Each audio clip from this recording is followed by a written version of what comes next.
What's going on, folks? It's Kiss Shardy Gaming Nation in the building. Here again today to get into a somewhat of a controversial topic, right? Does the Quran um, teach or preach feminism, and does it reduce men to being subordinate, right? Now, the original title was Does the Nation of Islam turn black men into slaves or simps to women? But on my further research of the Quran, before I did the title, there are some things in there, and there are some debates over or whether or not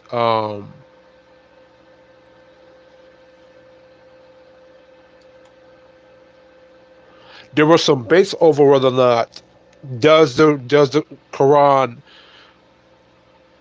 push women in leaderships or put women in leadership position, and a lot of times with the Nation of Islam, right? They take certain things from the Quran, and it sets them up to be slaves or being subordinates to their women. And then they don't properly tell you what the value of masculinity or manhood is. It just tells you from the standpoint of being this slave to the women. They don't talk about being patriarchs or being in charge or the rulers of that nation. They just say, because like the Nation of Islam, like Nur Muhammad and Minister Farrakhan or a couple other brothers I've heard done this, um, they like to take a quote that they got from Ghana.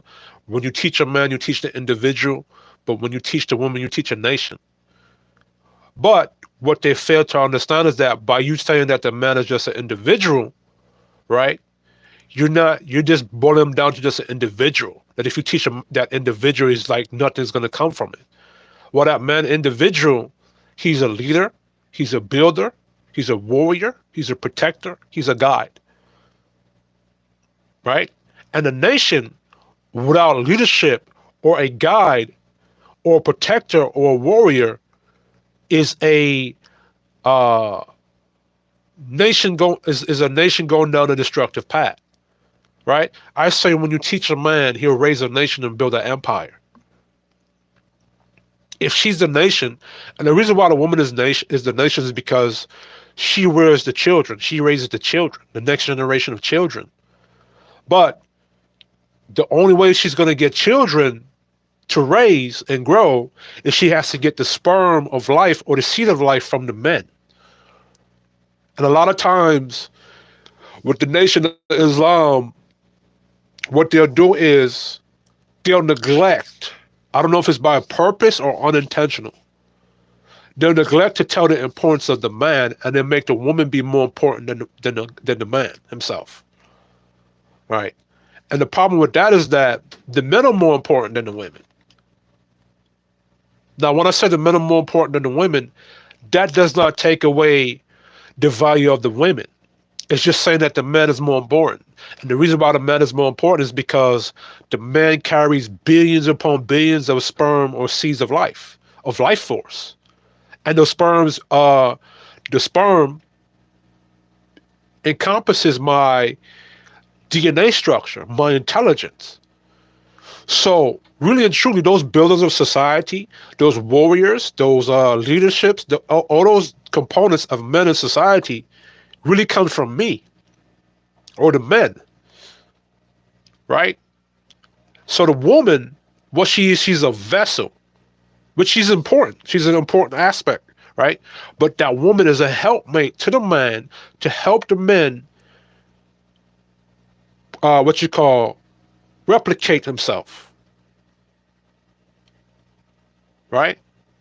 She's a very important thing, but she's not more important than the men because she needs a DNA, the sperm or the DNA or the seed of life from the man. She needs guidance and structure from the men. She needs leadership from the men in order for her to get to progress, in order for her to grow, in order for her to have children. And what Nation of Islam do is they neglect that, right? Now I'm all for helping the women and taking care of women, right?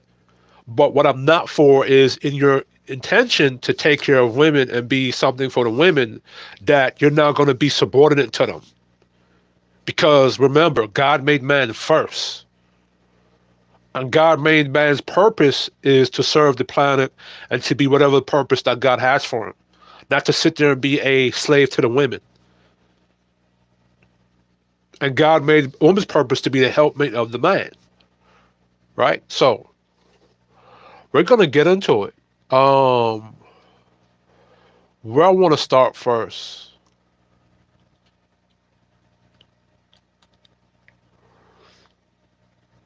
I want to start with this. This website, I'm going to put it in the chat.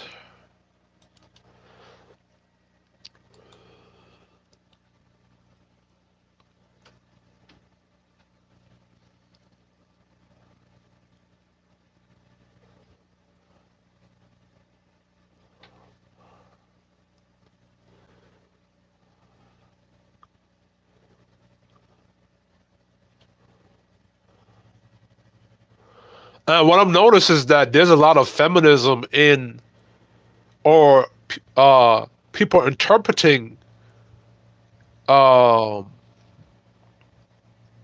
the Quran and putting feminism into it, or interjecting feminism into it. All right. And what's feminism? Feminism is women want to be on equal footing to the men, right? And that's the thing you can go into. But really and truly, as we learned, that women don't want equality, they want to be over the men, to dominate over the men, right? Now, this is from Iowa International and UIOWA EDU. I post the website in the chat for you guys to go into it. Is misogyny a part of Islam? In the Quran, the Prophet Muhammad took plans to address both Muslims and female Muslims because both have the same religious duties. The 5 pillars of Islam apply to both of them. The Quran states explicitly that men and women are equal before God. During the 7th century, women can own businesses and fight battles. Muslim feminists throughout the world today are advocating a return to Prophet Muhammad's vision of an equalitarian religion for an equal society. In Medina, where Prophet Muhammad lived in the last 10 years of his life, men and women prayed together side by side as a single religious community. After Prophet Muhammad died, a dispute about who should succeed him as leader of Muslims led to split around the year 6061 between Sunni and Shia.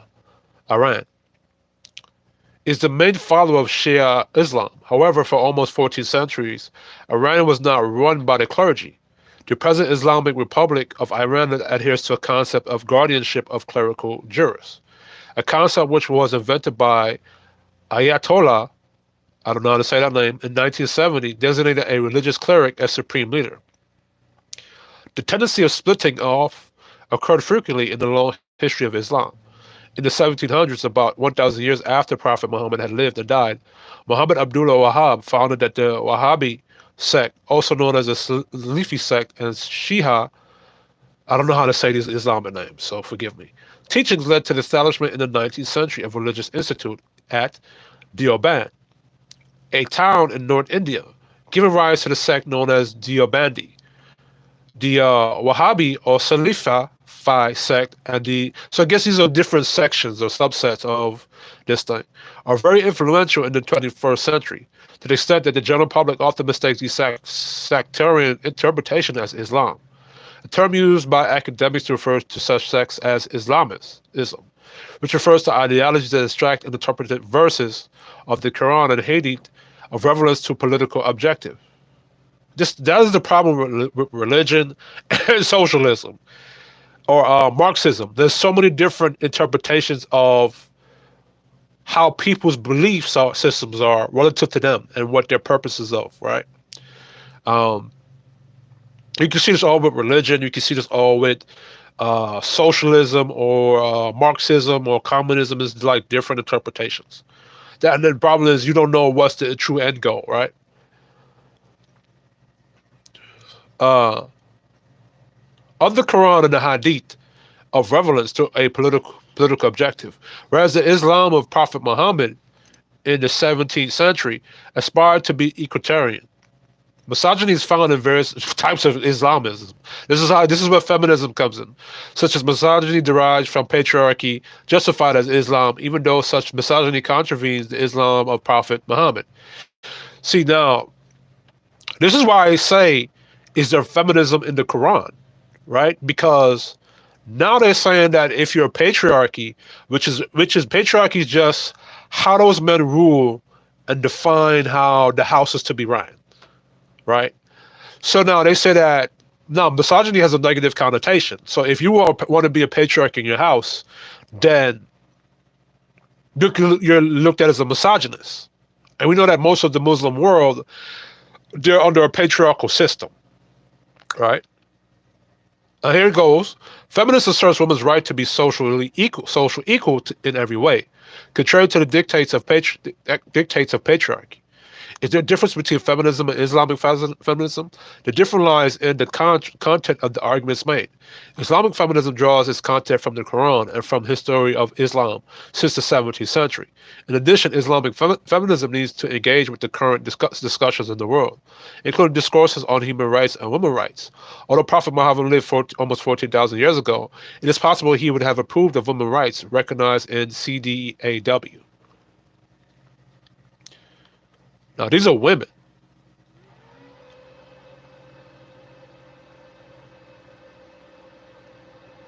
These are women, right? So let's go into what the Quran says. Not what Minister Farrakhan says, not what some Muslim prophet says. Let's look into what the Quran says.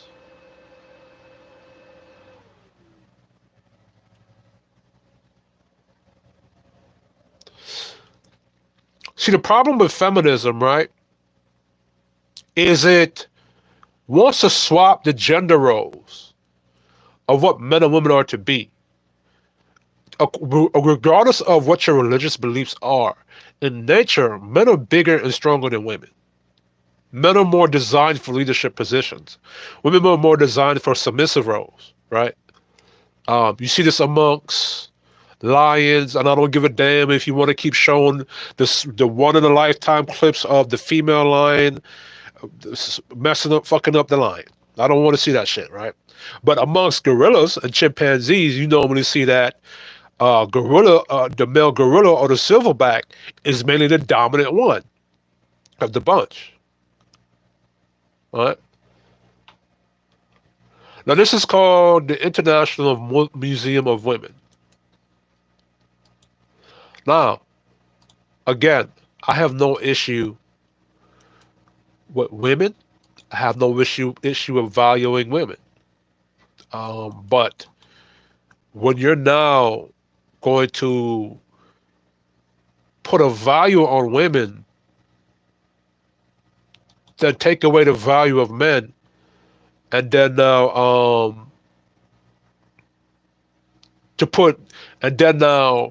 put the men into an inferior position, and you want to talk about being equal. You want to talk about being equal,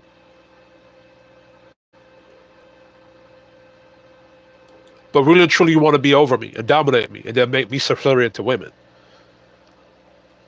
That doesn't make sense. You don't want women to be under men, but you want to be equal, and then then in the same breath say we're equal, but you want to be over men or leadership over men. No. And Sophie Namani, this is from a female's point of view. Quran on women's leadership. Annie Sophie Road is an associate professor at the University of Malamo. Now we're not going Malamo, Sweden, a program director at. Wow, so this is from Sweden, right? Okay. What? So the question is asked: why does she study gender and democracy? Study Islam, gender, and democracy. I started studying comparative religion in the 1970s because I was fascinated by both religious fake headers and foreign cultures. I was also interested in politics, and since Islam has a reputation of being a political religion, I chose to specialize in Islam because I also I was also a feminist and active in the women liberation movement in Norway at the time. I found it very important to critically study gender issues in Islam. And see, this is how women are very intelligent and smart. This is why you dudes that talk about, oh, that's just women talking, or that's a woman you shouldn't pay attention, or you dismiss the chaos she's gonna bring by saying, oh, she's a woman. And then now when they do these things and then they push certain things on you and you allow it now, you don't know where it came from. Where it came from this A, B, C, and D. And if you had paid attention to A, C, and D, you could have stopped it and not allowed it to happen. Right? Um, what inspired you to write Women in Islam? Gender studies in Islam, see, there you go. Gender studies in Islam fascinated me because I learned that among Muslims, there exist wildly different opinions about gender. I decided to examine the religious sources, Quran as well as the Hadiths, which are reported saying of the Prophet Muhammad, in order to find out exactly which views are based on the religious sources and which were based on cultural beliefs.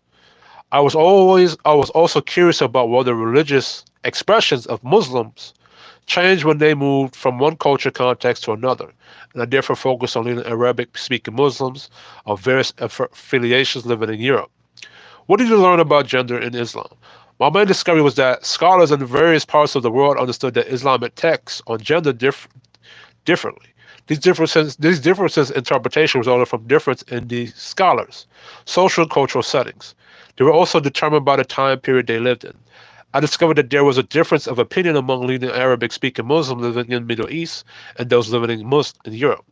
The view of female circumcision, for instance, differs between Muslims living in areas where this practice is common and Muslims who, coming from these same areas, have moved to Europe. The latter tended to be much more influenced by the human rights and equal opportunity paradigm. My study discredited the common notion that there is a difference between. Well, you got to understand, right? According to the Quran, if you're a Muslim, you have to obey the law of the land wherever you go. So if the law of your land says certain circumcisions can't be done, or this is how you got to do it, the Muslims have to respect that law of the land and how things are to be done. Just how that goes. So it's not that. So that's why that cultural change is like that for Muslims, right? I discovered there. Oh, so I already read that. Yeah. My study discredited the common notion that there is a difference between Islam and Muslim culture. I found out that it is more or less impossible to distinguish between the two. The holy texts are necessarily interpreted according to the time and place and biography of the interpreter. That is the Islamic scholar. And the Islamic rules there are therefore completely and unavoidable, intermingled with cultural expression. And they ask her, can she give some cultural, historical examples of Muslim women political leaders? The story of the Sudanese Islamist, Squad al-Fatih, during the 1960s is worth mentioning. She was very active in the protests against the leftists in Sudan. She shouted slogans while being carried by the male demonstrators. She led the discussion and her appearance was regal. She called people to action while seated on a chair that was placed on the top of a man's head. Another important example of women's political participation is Zainab al-Ghazali. She was a member of the Egyptian Muslim Brotherhood. It is worthwhile to note that until 1994, the Muslim Brotherhood did not accept women in leadership positions. And there go your problem. Zainab al-Ghazali, however, writes in her autobiography that she worked very closely with the Muslim Brotherhood leadership, that she played a prominent role in developing the organization ideas and politics.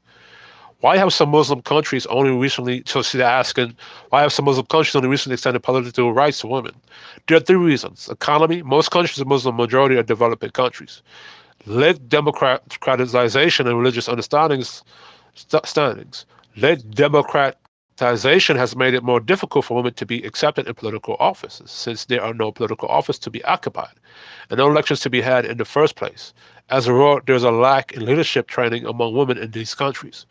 Moreover, the specific understanding of Islam in that part of the world has made it difficult for women to participate in politics. Her reviews about women political participation are changing. Why do you think that is? Right? If men are more logical, if the men are more logical and more suited for reasoning and logical and reasoning, And women are more emotional with their thinking. Women lead based upon their emotions and what they feel at the moment. Men, we lead with more logic and logic and reasonings. Why? Because as men, we know that if we get out of hand, dangerous shit can happen, right? And we have to. We have to solve the problems, right? Women, they're gonna go off of what they feel for that day, for that hour, for that minute, for that second. And they're not gonna bring they're not gonna bring logic to it. They're gonna bring more emotional to it. So now if there's a problem or an issue going on in your state and it needs a pure logic and an absolute decision and reasoning for it, right? And then with women will try to get things perfect. That's how feminine thinking is. Like, they're always thinking, okay, if we do this, this is going to be a problem. Or if I do that, that's going to be a problem, right? And when you have that type of thinking, it takes away your decisive actions. Because with men, we understand that there's going to be problems, but a decision needs to be made, right? And when you talk about leadership, you need to make decisive decisions, regardless of what the consequences or the problem is going to be. You have to make a decisive action because men, we understand that there's always going to be problems and there are always going to be consequences. But you might as well make a decision to get the best possible outcome. Women, their thinking is, oh shit, I'm not going to make this move because there are going to be 10 other consequences and problems that are there. And then on the top of that, they're going to be moving based upon their feelings and their emotions. As men, we cannot do that because of our position, right? So let's go here. Why have some Muslim countries only recently, okay, I read that. Moreover, the Pacific understanding of Islam in that part of the world has made it difficult for women to participate in politics. However, the views about women political participation are changing. The Islamists have radically changed their view about the role of women in Muslim society. The Muslim Brotherhoods in 1994, I think I read that. In Pakistan, in the 1960s, Sahid Abu Ali Maududi, I don't know how to say your name, I don't want to mess up your name. The logically discussion of the holy text concerning female leadership at the time, when Fatima Jahana run for president, has laid the ground for later acceptance of female leadership in the Islamic context. More recently, Fatima Bernisi and Muhammad al-Ghazali have also used the same arguments based on the religious sources I don't know how to say her name, to argue women's place at the decision-making table. Saudi women still cannot vote or run for election. Why is that? Granting women the right to vote is not as problematic as letting women run for office, but because the former will undoubtedly lead to the latter, some Muslim societies have denied women the right to vote. In Saudi Arabia, the traditional Hannibal law school understanding of gender roles has made many. Both men and women regard women's political participation in negative terms. A great part of the population has internalized this particular culture pattern and this particular understanding of Islam and is complacent about claiming political rights. Why is women running for office so much controversial than women's voting? The reason is that hadith on female leadership has been used for all its work. The hadith says a people which has a woman as a leader will never prosper.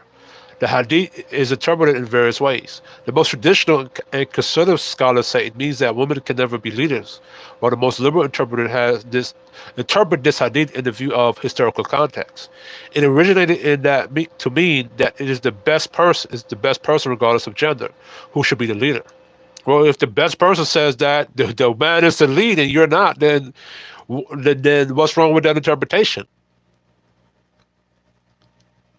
We don't even have to go back that far. We see what happens when women are in leadership.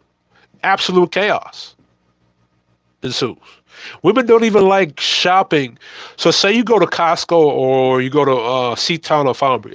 Women don't even like going into a checkout lane that has a female cash register there. They prefer a man to be there. Which I think I know why, right? Because with the men, I think I know why, though. I'm not going to say it right here, right? It's supposed to know clearly that the prophet biography that women took part in political negotiation and discussion. For this reason, voting is mostly regarded as unproblematic in Muslim countries. One example of women decision-making present at the time of the prophet is to be found in the story about second pledge of al-Aqaba. Here, while living in Mecca, the Prophet goes with some 70 men and 2 women to negotiate with the people of Medina. This was preparation for the coming. I don't know how you say that. Say those 2 words. What kind of future do you envision for women in politics of Muslim countries? I believe that would increase the democratization in the Muslim world. Women would necessarily get more influence in the actual political life. Hayat al-Mazimi from the Islamic Action Front in Jordan was, for instance, a member of the Jordanian parliament for some years in the beginning of the 21st century. Well, blah, blah, blah, blah, blah. I recognize that when you talk about democratization, when you want to bring, what you call, Democrats, like you saw over here with the last election that we had, cycle that we had. It's like the Democrats on the left are more feminist and female and more matriarchal, whereas opposed the Republicans are more patriarchal side of things. So it seems to me that a lot of times when you're bringing democratization to a lot of these countries, they get more feminine. And they start to allow women to be in positions of leadership roles, right? And that is a problem, as I said earlier, right? Because women don't make logical, well thought out decisions. They make short-term emotional feelings, like impulse feelings. As men, we can visualize something and think 10 steps ahead of the game for the long term. In other words, like if a man is trying to save, knows that if I buy this $2,000 couch, I will go bankrupt 10 years down the line. He's not going to buy that couch, that $1,000 couch, right that moment. But women will know, oh, shit, if I buy this $1,000 couch, or if I run up my credit card debt, all right, it's going to fuck up my credit for in the long run when I want to buy something. Women will make that impulse decision then. Men are not going to do that. All right, men are not going to be big spenders because they can calculate the risk and the consequences for that. Like if I do this, 10 days down the line, I won't be able to afford to eat food. I won't be afford to do this, which is a bigger goal. Right. Now let's go into the Quran. Let's go into the Quran. So I see feminism is seeping in, and they're using some of the Bible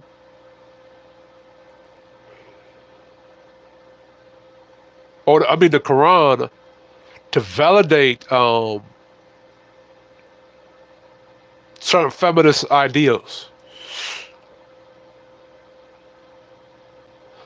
Now I get it if you're a Muslim and you believe in Allah. You have to understand that if they believe in this Quran, your holy book, they have to follow the letter to the law, right?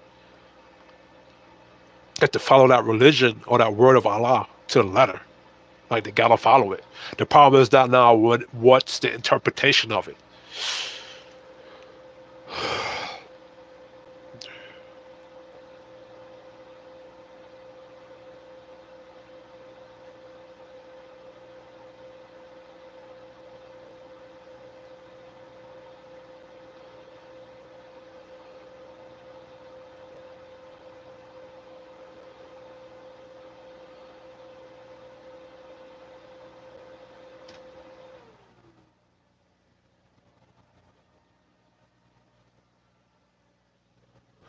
Okay, so I'm gonna read something here.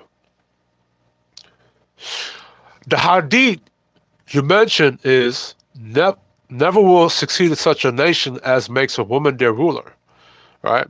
The position of leadership that the hadith refers to is those of the imam, both of nation and of male mix, congressional prayer, judges, chief commanders of the Muslim army, and those who carry out judicial punishments.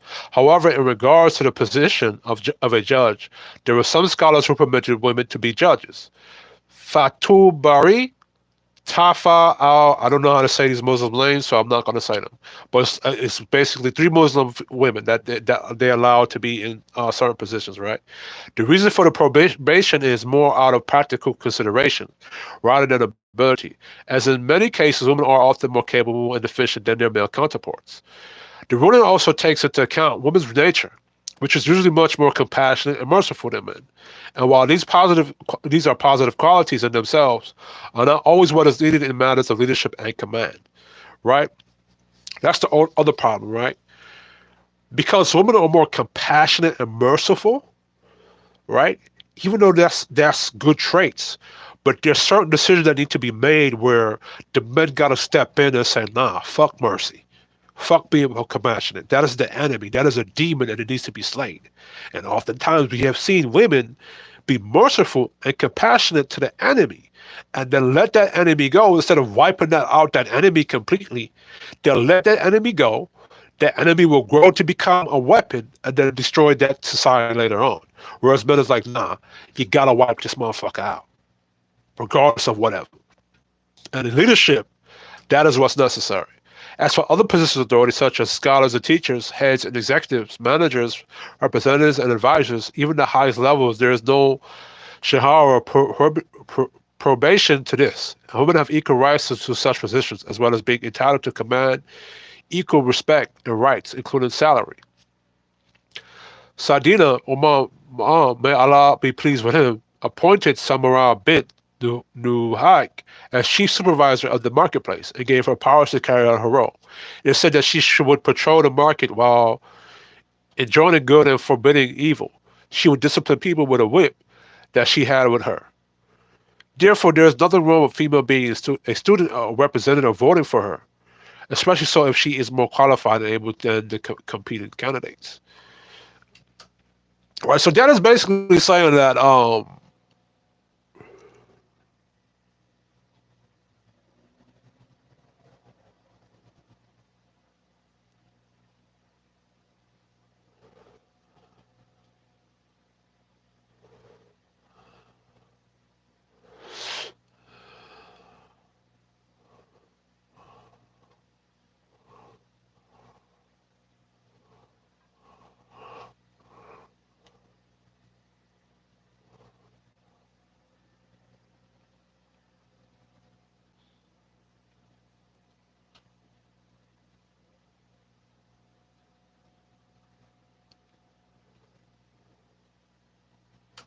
damn. But it's not. This is not saying that women can't be leaders as far as managers or representatives or executives, but normally these positions are still under because of their capabilities, or these are not like big leadership positions. And these positions is that these women have to qualify according to what the men's standards set for them to qualify. And most of the times, even in modern day society, like in America, where a woman is in, like, say, she's a CEO of a company, she still has a boss, a male boss that she has to report to, and she has to qualify according to that company standards, right?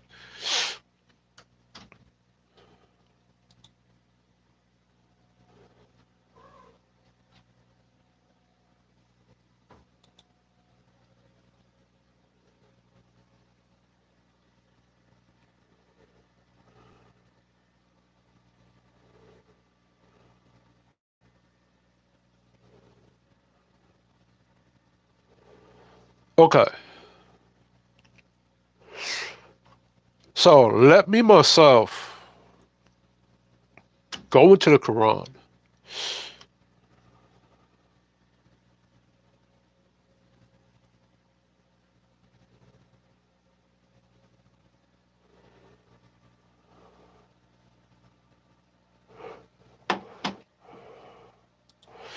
Let me myself go into the Quran.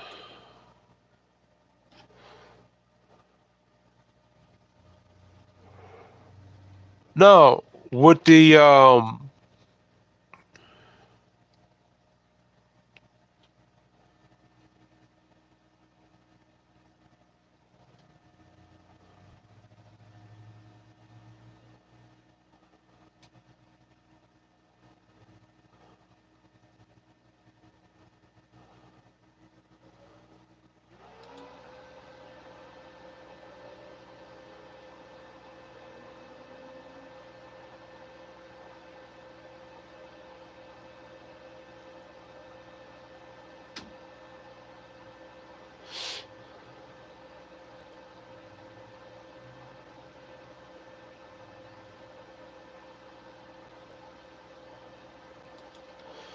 Now, all of this is coming from.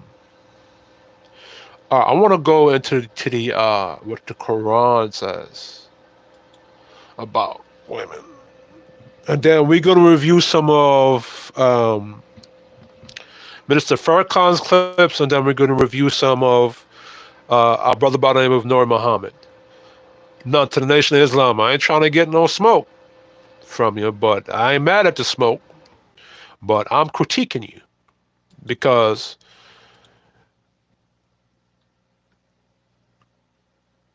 y'all not doing the right thing. All right, so let me go use the bathroom. I'll be right back.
Okay, and I'm back. So, let's go into the Quran, what the Quran says. All right. On the injunction concerning women appearing earlier, discrimination against them by withholding or wasting their rights was prohibited.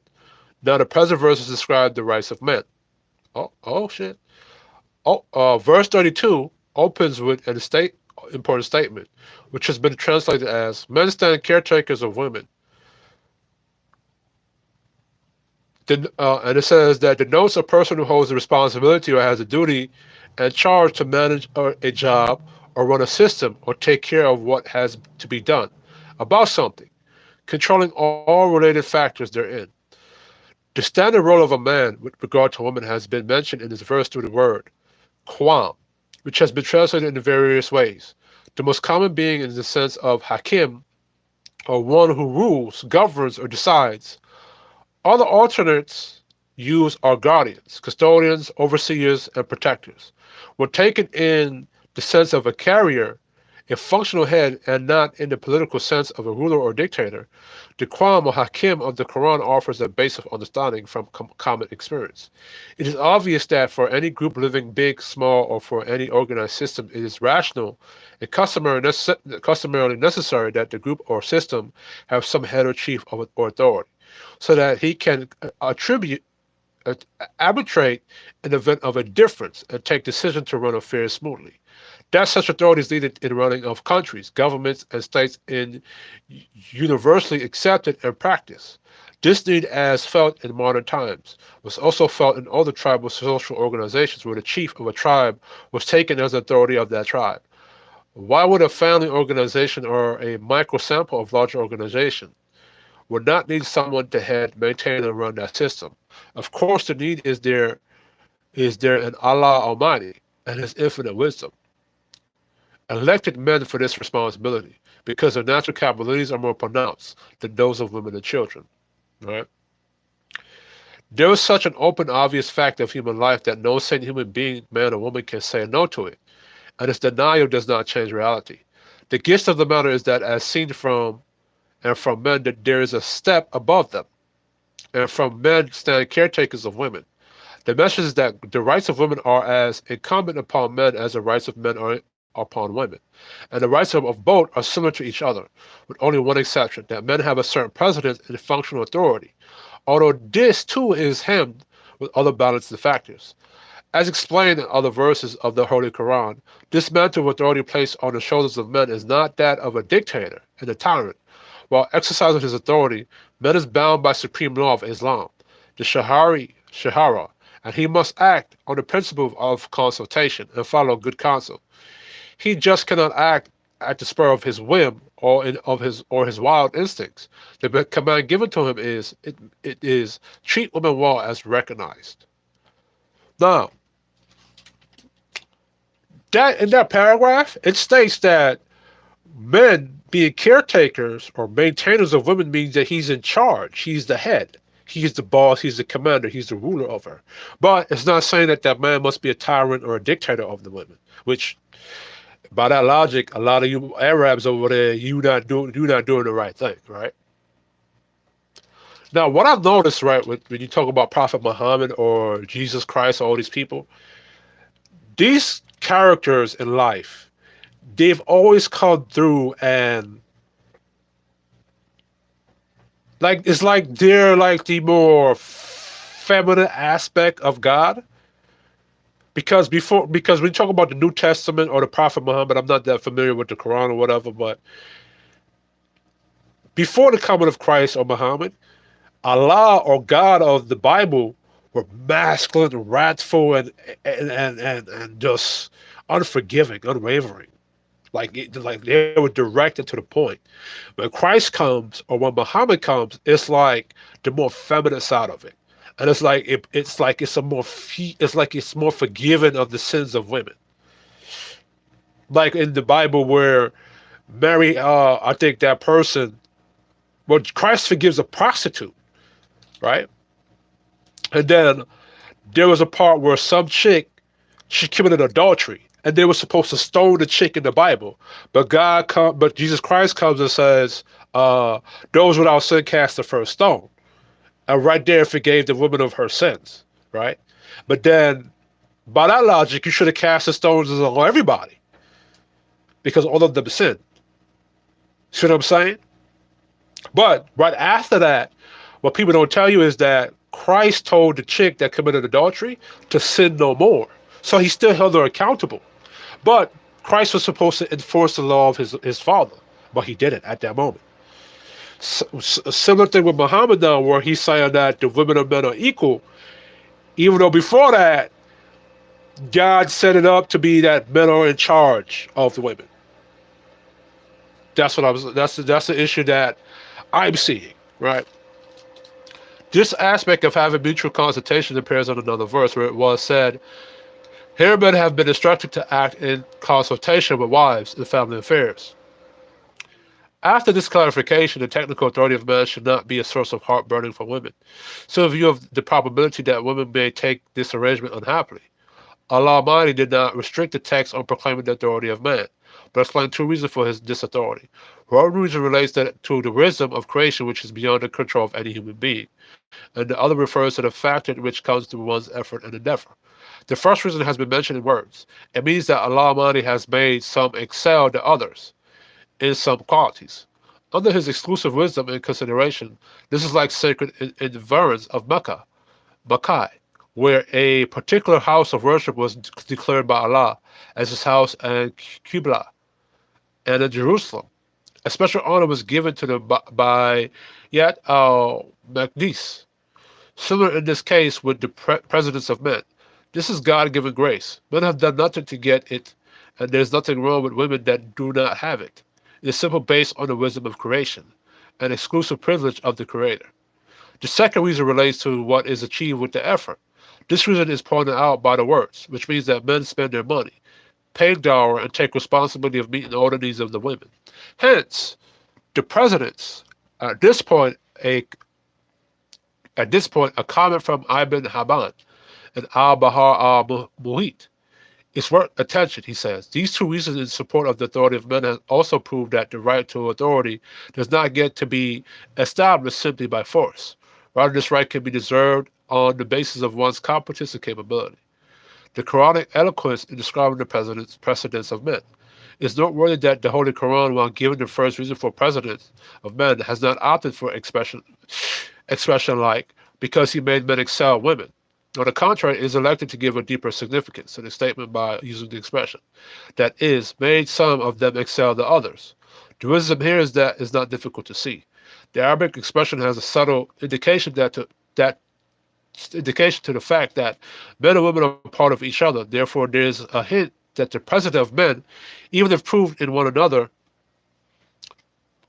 one or the other, will not go beyond being similar to the president of men's head over his hand, or of his heart over his stomach. So just as the president of men's head over his hand does not diminish the role or the importance of the hand, so the president of men does not cause any lowering of the status of women, because both of them are parts of each other's body. If men is the head, woman is the body. Some commenters identify yet another hint here.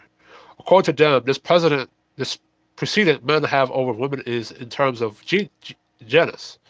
As far as individuals are concerned, it is quite possible that women may excel a man in her qualities and practical accomplishments, so much so that women may be superior to some individual men even in the qualities of a caretaker. The role of men and women, the principal function. Damn, that's a lot to take in, right? But we see the issue when women become caretakers of men. Right? Those women have power over, like for instance, in the black community, right? So you have a Pookie or Ray Ray. That's an example of a woman being caretaker of a man, and how a lot of issues arise with that situation. Because a lot of times, because that woman is taking care of that man, right? She now becomes a mad tyrannical dictator over that Pookie or that Ray Ray or that broke dude. Controls every aspect in his life. As opposed to when the men are the caretakers, because he has more patriarchal power than the women, he still has to come with a more compassionate, softer touch than women. Right? Most men who are patriarchs in their household, they're not abusing women like that. They're not, trying to be in control of them or anything like that. Right?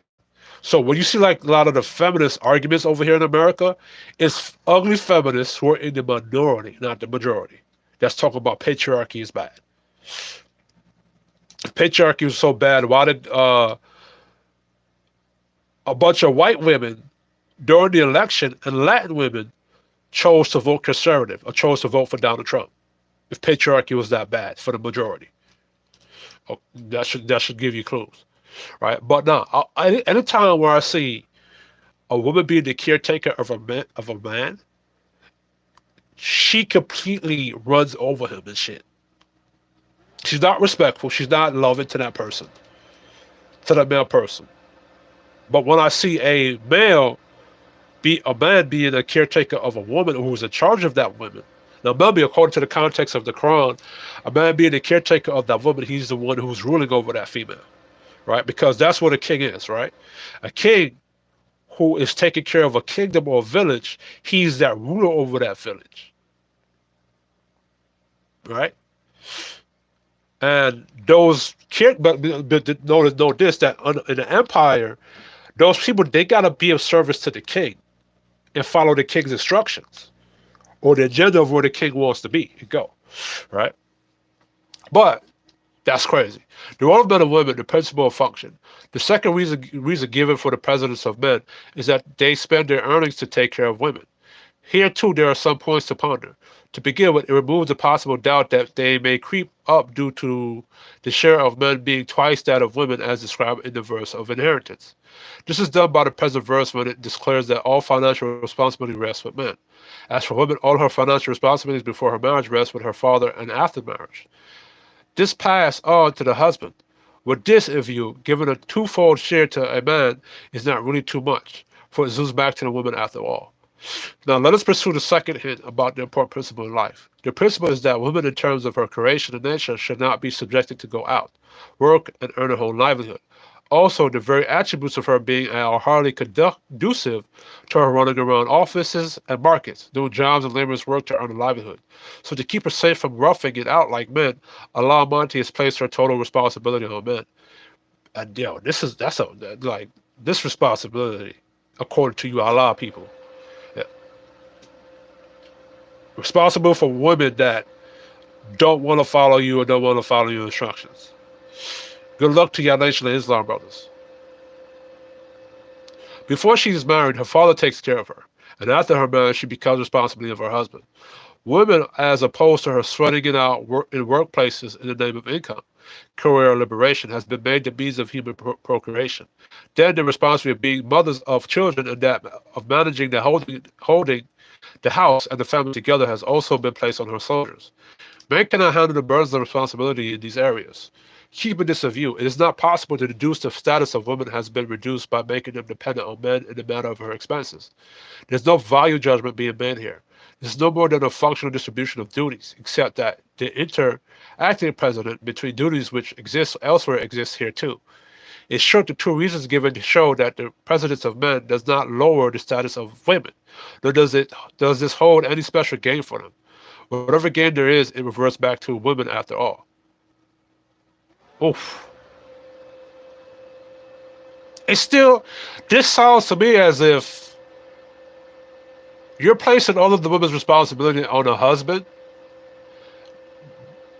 and then saying the man cannot handle the burdens of responsibilities in these areas, when in reality, outside of the Quran and out of the Quran, a single father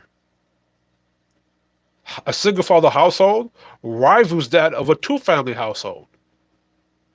Whereas in a single mother household, the stats show you that women are more abusive towards the children. So let that sink in. The profile of a good wife. The verse begins with a working rule. That man is charged with the duty of bound authority over women. The text that describes women, so we already know that the authority over women is not that he is of a dictator or a tyrant, or it's not where it's diminishing her role, right? The verse begins with a working rule. That man is charged with a duty-bound authority over women. The text describes women, the good ones and the bad ones. It says it means that women who are righteous accept this rule of precedence of men and obey them. And when they're not with them, they stand guard on their own selves, as well as on what the husband has earned for the family. It goes without saying that the protection of personal honor and modesty of a woman and that of everything else in the house under her charge are basic to the happiness that lies behind the successful home management. Although the duty of a woman to guard herself and to look after home is not restricted to a situation where the husband is not at home, but is equally applicable during his presence also. Yet the Holy Quran has mentioned that the state of his aspect only because it is in the absence of the husband that a woman is most successful to showing negligence. So I want to stop it right there, right? It says, although the duty of a woman to guard herself and to look after the home is not restricted to a situation where the husband is not at home, but is equally applicable during his presence. Also, yet the Holy Quran has mentioned the state of his absence only because it is in his absence of the husband that a woman is most susceptible to showing negligence. Therefore, this situation has been mentioned in express terms. So it's saying that if the man is not there in the home, according to the Quran, right, the woman is more prone to show neglect, or she's not doing her duty right properly. She's not doing the things that her responsibility is.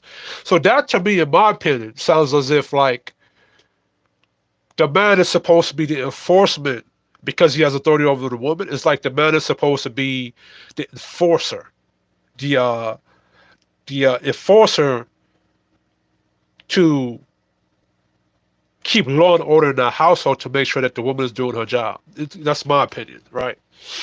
Now, I want to let y'all know this is how Yada Awakening can use the word of the Quran to influence men to be simps and influence women to be disrespectful towards the men, right?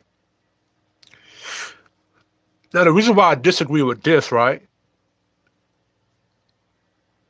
Because a lot of time in reality, because a woman is in charge of the home, she'll make it seem as if she can be disrespectful towards her man, right? And this is why a lot of the times in the Nation of Islam, their structure is set up that way, where the woman is in charge of the housely duties and running the home and doing the work, whereas the man now, his job is just to be the maintainers of the women, right?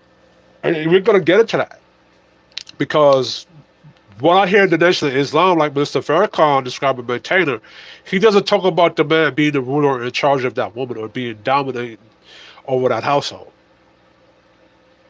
right? So let's go ahead. Continue. The message that has to be avoided is showing a lot of concern and alertness while men are present in the house, but neglecting to abide by these rules of conduct when they're out of sight.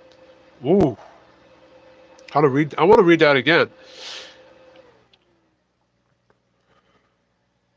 The Holy Quran has mentioned the state of his absence only because it is in the absence of the husband that a woman is most susceptible to show negligence. Therefore, this situation has been mentioned in express terms. The message is that what has to be avoided is showing a lot of concern and alertness while men are present in the house, but neglecting to abide by those rules of conduct when they're out of sight. It was most probable in the explanation of this verse that the Holy Prophet said, the best of women is a woman who, when you look at her, makes you pleased with her. And when you ask her to do something, she obeys you. And when you're absent, she guards herself and her belongings. Right? So that's saying that the Prophet is saying that a woman who, when you look at her, makes you pleased with her. And when you ask her to do something, she obeys you. So right there is saying that whatever the man asks the woman to do, she's to obey her husband. Which that doesn't happen, right? That is not stressed enough that if a man is going to be your maintainer or your caretaker and he asks you and instructs you to do something, you have to obey that man's instructions. So if I take you out on a date and I tell you to do something, you don't do it, then I'm not pleased with you. I'm not supposed to be even dealing with you because you prove to me that you're not operating as God instructed. And see, that's the key that a lot of the Nation of Islam brothers miss out when it comes to talking about relationships, right? They only talk about what the man's jobs and duties are. They don't talk about, and then they briefly brush past what the women's jobs are, but they don't speak to the woman that the man is in charge, right? So this thought just ran into my brain. When you say that when you teach a man, you teach an individual, but when you teach a woman, you teach a nation. If that individual man is supposed to be the maintainer and the caretaker of that nation, aren't the nations supposed to obey the men when they tell the nation to do something? That means that the man is not just an individual if he's the maintainer and the caretaker.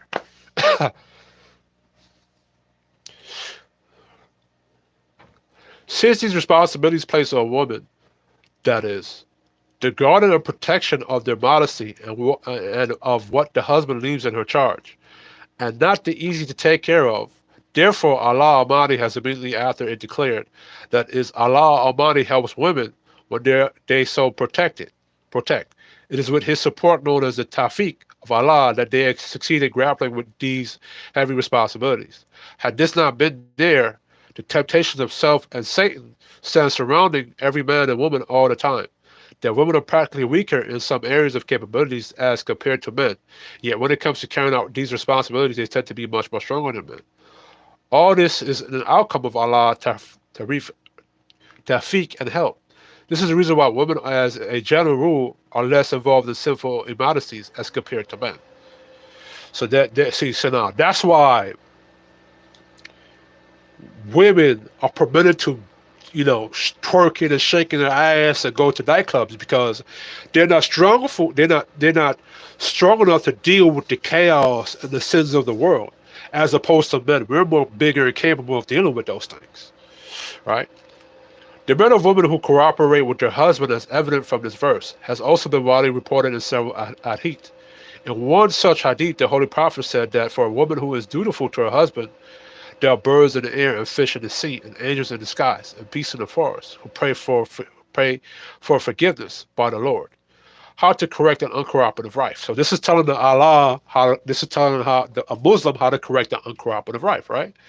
The text turns to women who are either straight disobedient to their husband or fail to cooperate with them in running family affairs in a recognized manner. The Holy Quran gives men three methods of correcting their behavior. These are to be followed in order that they have been mentioned. So the verse says, it means if you fear or face disobedience from women, the first step towards their correction is that you should talk it over with them nicely and softly. See if they remain adamant and do not change their attitude by counsel alone. The next step is to not share the same bed with them. So if she's not being obedient, you know how in TV or reality sitcoms where the woman would kick the man out the bedroom? Actually, the man, you're supposed to kick the woman out the bedroom. According to this, right? The next step is not to share the same bed with them, so that they may realize the displeasure of the husband as expressed through this symbolic separation, and may feel sorry for the conduct. The Holy Quran uses the words, and at this point, meaning in beds, it is affirmed here that the Muslim jurists have deduced that this staying apart should be limited to beds, and not to the house itself. In other words, women should not be left alone in the house, something which is bound to hurt her feelings much more, and which makes the possible further strengthening of a relationship far stronger. There's a third one that didn't tell you.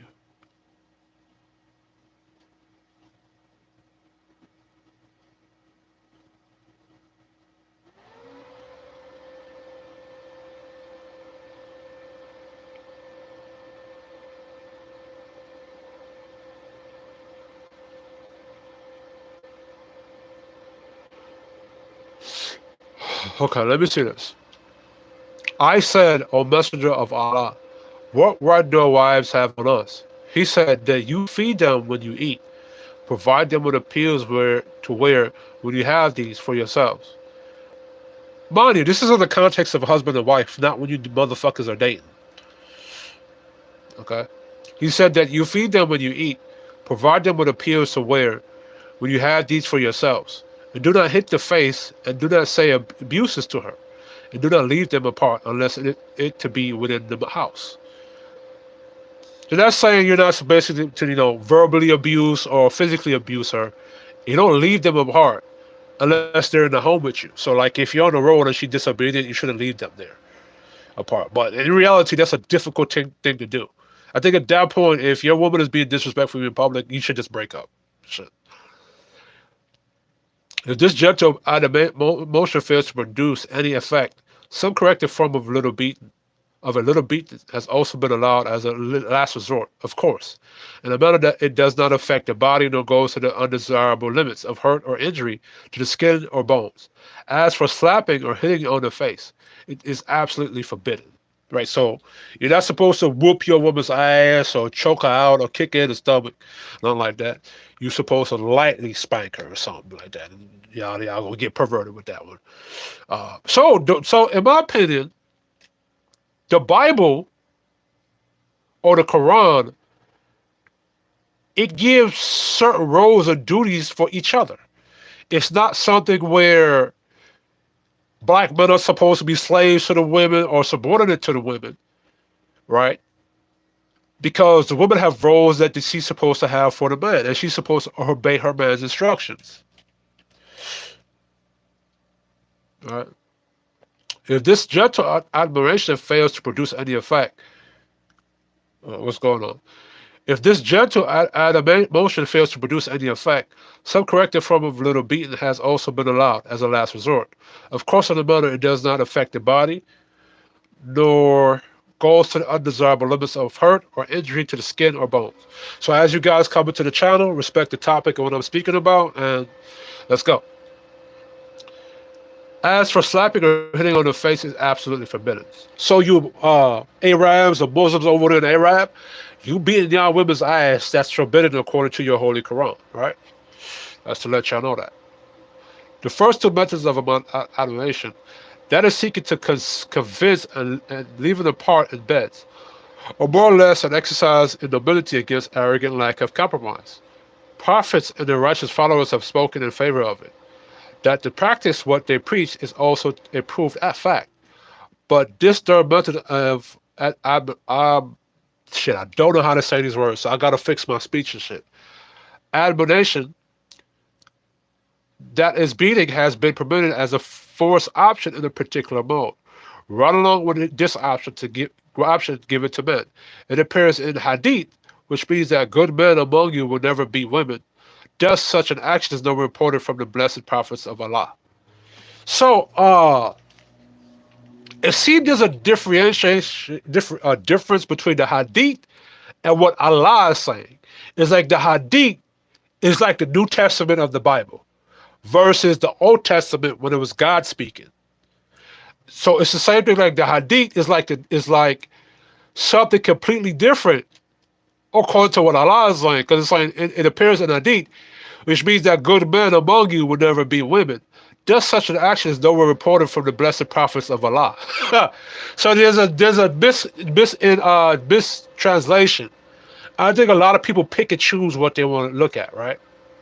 And we're gonna go to how the Nation of Islam be simping and pandering to women over there, right? We're gonna go to that.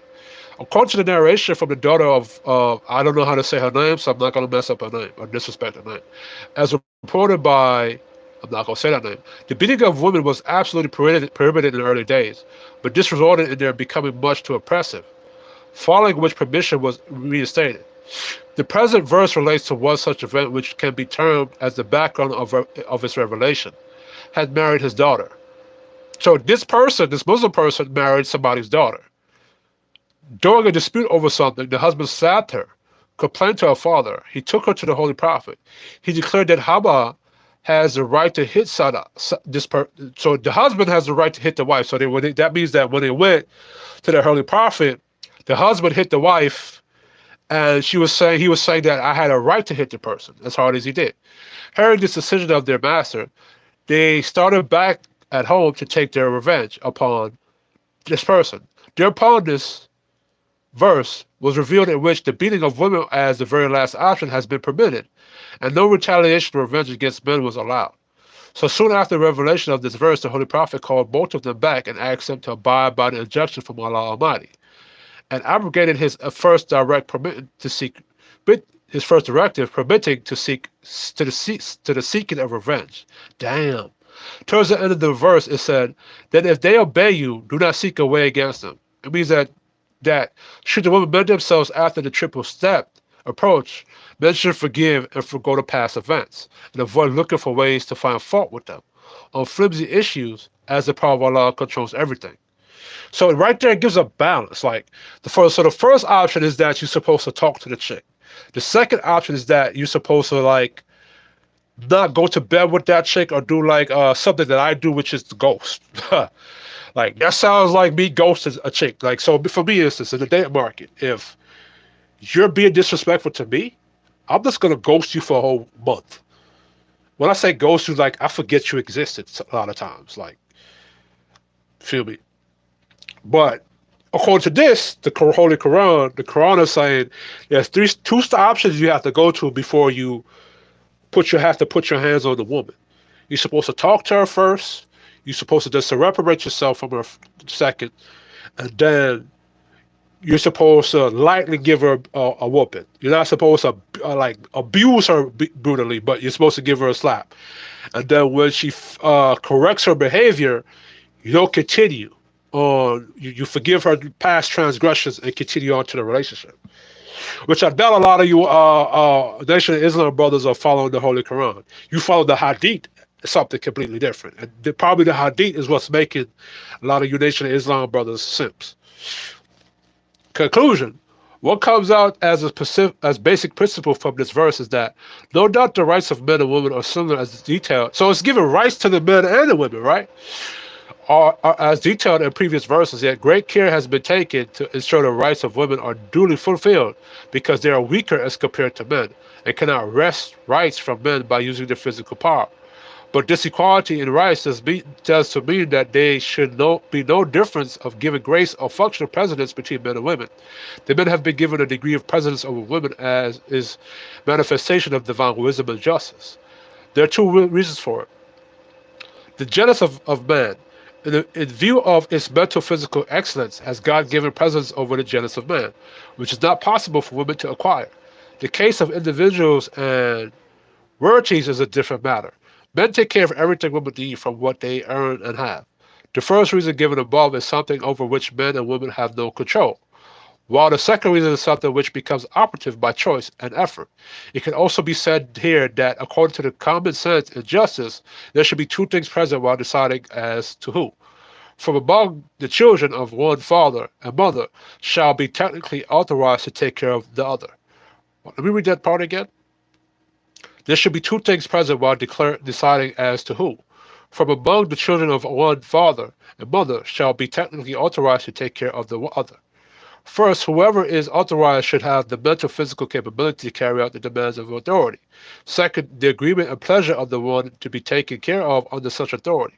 The first reason mentioned by the Holy Quran focuses on the ability of man to function with authority, while the second reason mentioned in the words refers to the agreement and pleasure of the party, which would operate under the authority.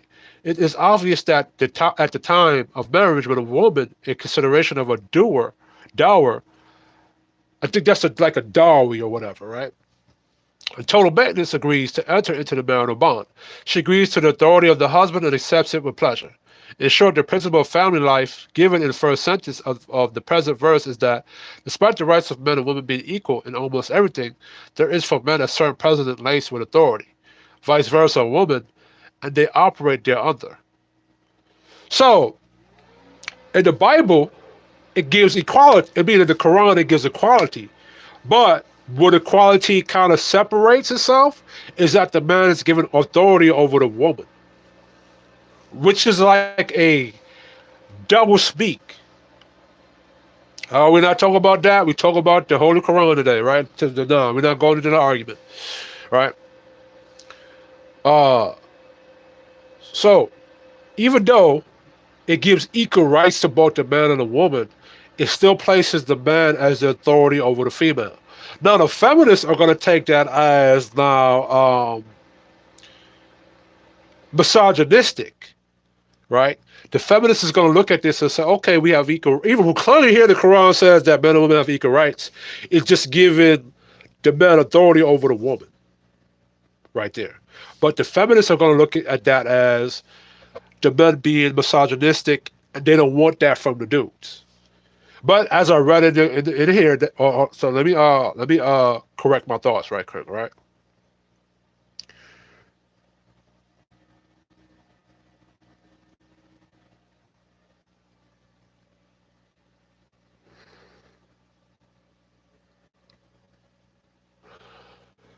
The feminists, they're going to look at this as the men being oppressive over the women, right?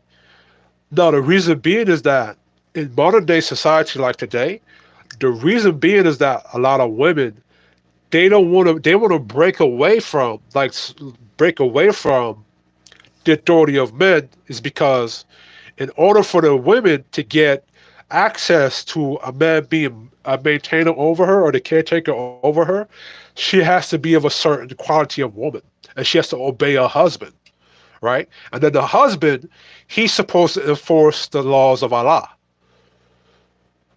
right? So you have a lot of rebellious women called feminists who want to rebel against these things. This is why you see in modern society now where feminism is saying we don't want traditional men. We don't want the men who are of traditional because they're authority over the women. We don't want that because traditional men are going to enforce either Islamic standards or Christianic standards or the law or the Abrahamic laws, right? And now women, you have rebellious women that say, nah, um, we don't want to do that. We want to go out here and be 304s. We want to influence the other women to be 304s. So basically, it's women that want to be devils and Jezebels. And they're under the disguise of equality and feminism and all that other stuff. It sounds appealing to the other women. And they want to influence the other women to go to hell with them, right? Now, when you see the men coming on YouTube and talking, according to the Holy Quran, the men are supposed to talk to the women. That's what I'm saying, right? So now, when guys are saying on YouTube is saying that why you men are complaining about these women, blah, blah, blah, blah, blah, according to the Holy Quran, the men in authority are supposed to be correcting the women, talking to the women, and telling the women and shaming the women who are being 304s. The problem is that you got a lot of men who are not traditional on the internet. They're more new age and for the 304 culture. This is why you see the clash between the brothers. This is why you have brothers telling the other brothers that in the black community that you shouldn't be complaining about the women. But according to the 3 phases of correction, the men are supposed to talk to the women. Right? So that's what you see going on YouTube.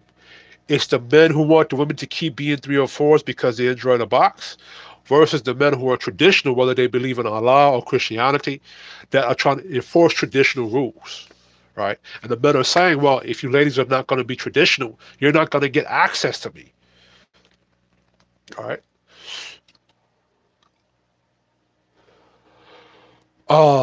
Such correction, however, very much in order for the second class of women. For this purpose, the second sentence of the verse offers a compact system which would help correct things within the 4 walls of the house. And the tussle between the husband and the wife would be diffused and settled for the good right, there without any third party having to intercede in between them. So men have been told if you sense some lack of cooperation from women, the first thing you should do is to talk to them, explain things in a way which helps change their mind and attitude. If that works, the issue is resolved right there. The woman is rescued from permanent sin and the man from an aching heart, and the 2 of them from some ever-stinging anguish.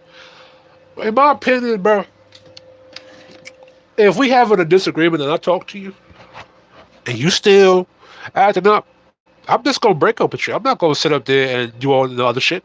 I talk to you one time. I'll tell you instruction one time. If we go on a date and I say we meeting at Starbucks at 7:30, and you don't follow that mandate or that instruction, I'm not dealing with you.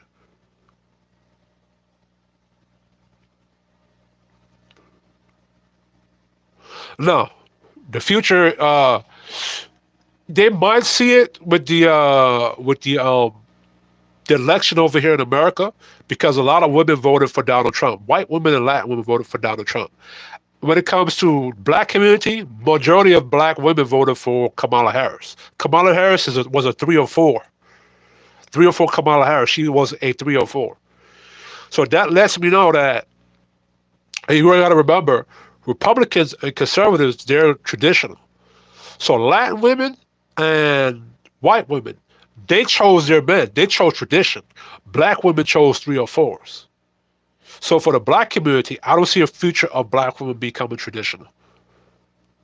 All right. Uh, So men have been told if you sense some lack of cooperation from the woman, the first thing you do is talk to them, explain the things. The woman is rescued from a permanent sin, and the man from an aching heart, and the two of them from ever stinging anguish. Now, if the person-to-person talk fails to bring results, the second stage is to sleep on a separate bed, as an indicator of your displeasure, and maybe it as a device to bring about a change of attitude through the sending of warning signal. This is ordinary admonition, but good enough for a warning. If the woman gets the message, the dispute ends right there. But if she ignores even this soft measure of correction and persists with her crooked ways, there's a third step which token beating is also permitted. The extreme limit of which is that it should produce no effect on the body. The use of this method of obligation beating of women was not liked by the Holy Prophet one, who quite on the contrary said that gentlemen would not do that. However, if this token reprimand as a last resort does result in normacy of relations, the main objective stands achieved anyway. The men have been given their... It's basically a dude telling other dudes how to live their life. Which I understand it. Like, you don't want to abuse women, but... And I don't believe in that, right? In my opinion, you just leave the chick. But the problem with a lot of Quran and Christian laws, right, is that you're tied to this chick to that do its part. It's in your vows, right? And then now when you create laws that prevent men from correcting their women when they get out of hand, it's like, what do you do now? See, a lot of feminism will look at that and say men shouldn't even do any of those things. Feminism says that men, you should just take that. Keep taking a woman being disrespectful to you and just deal with that. Happy wife, happy life. The Quran says something different, right?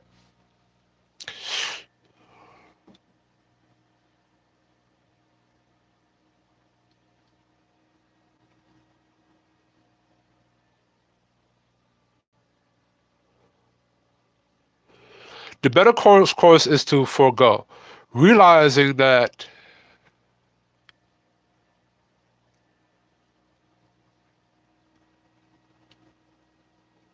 the better course to forego realizing the measure of precedence over woman given to you by Allah. Almighty is not absolute, for the precedence of Allah Almighty hangs heavy over you. If you exceed the limit set for you, it will be you who is going to take the punishment. Damn.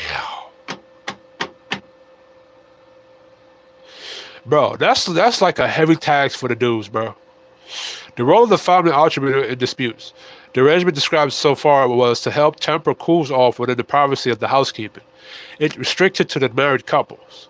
But there are times when a family feud becomes long drawn. Maybe because a woman is temporarily absent and what? Contumac, I don't know how to say that word. Or maybe the fault of the man who may have been unjustly oppressive. Whatever it actually is, one thing is certain that the unfortunate tussle will not remain restricted within the four walls of the house. It will definitely spread out. Then, as usual, supporters of one party go about aligning the others with all sort of accusation.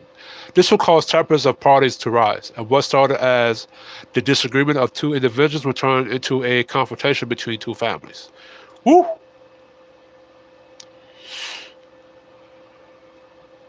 So now this is going to, so I've heard where in the Nation of Islam, where two Islamic couples are having issues with it, there's having issues with each other, there's actual like some kind of mediator that those two could go to, which is good, right?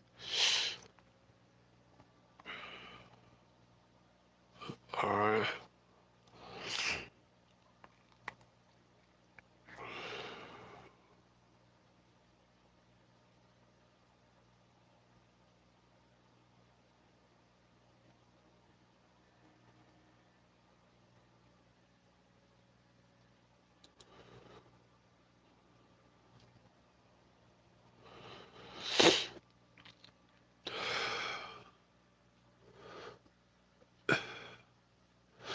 A lot of the black women that take themselves to those HBCUs, a lot of feminism and Marxist ideals are taught to them.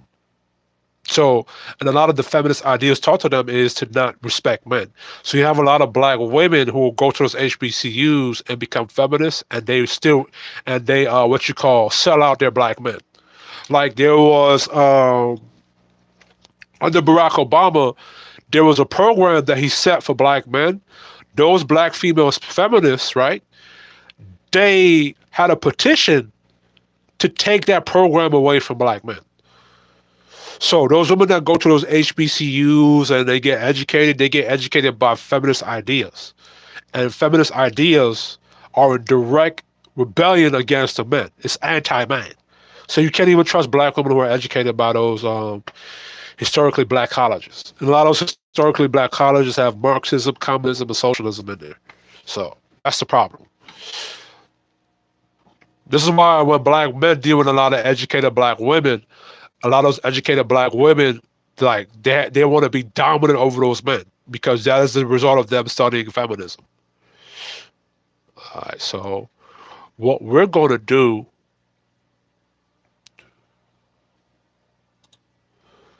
I'm going to delete this. Hold on. Man.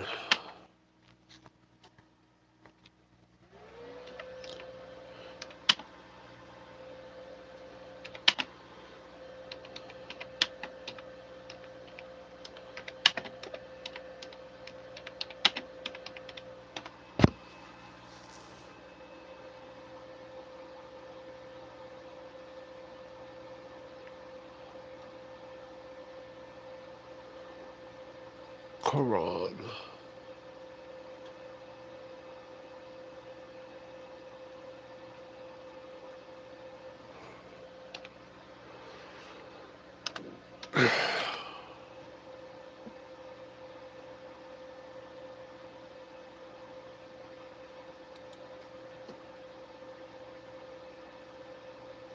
Okay, this is this. According to the Quran, Muslim men and women are both prohibited to engage in sexual acts outside of marriage. No, that's not what I want to look into.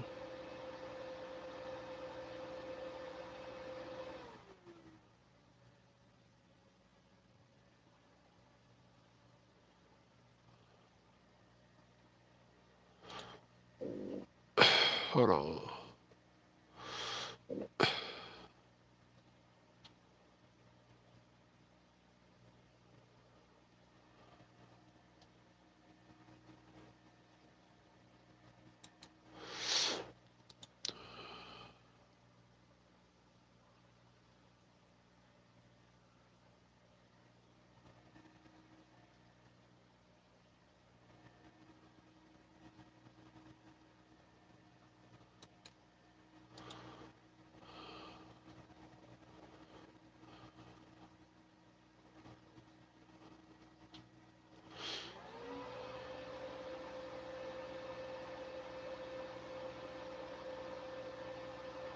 Oh, shit.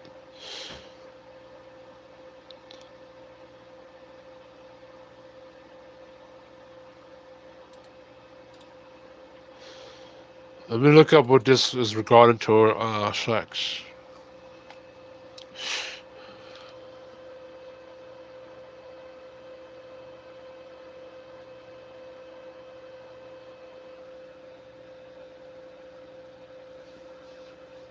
Same, pretty much the same thing.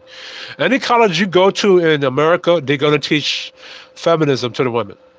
This has been going on in college over the past since Barack Obama has been in office for the 8 years, and since Kamala Harris and Joe Biden has been in office. That has been the thing. It's probably been longer than that too.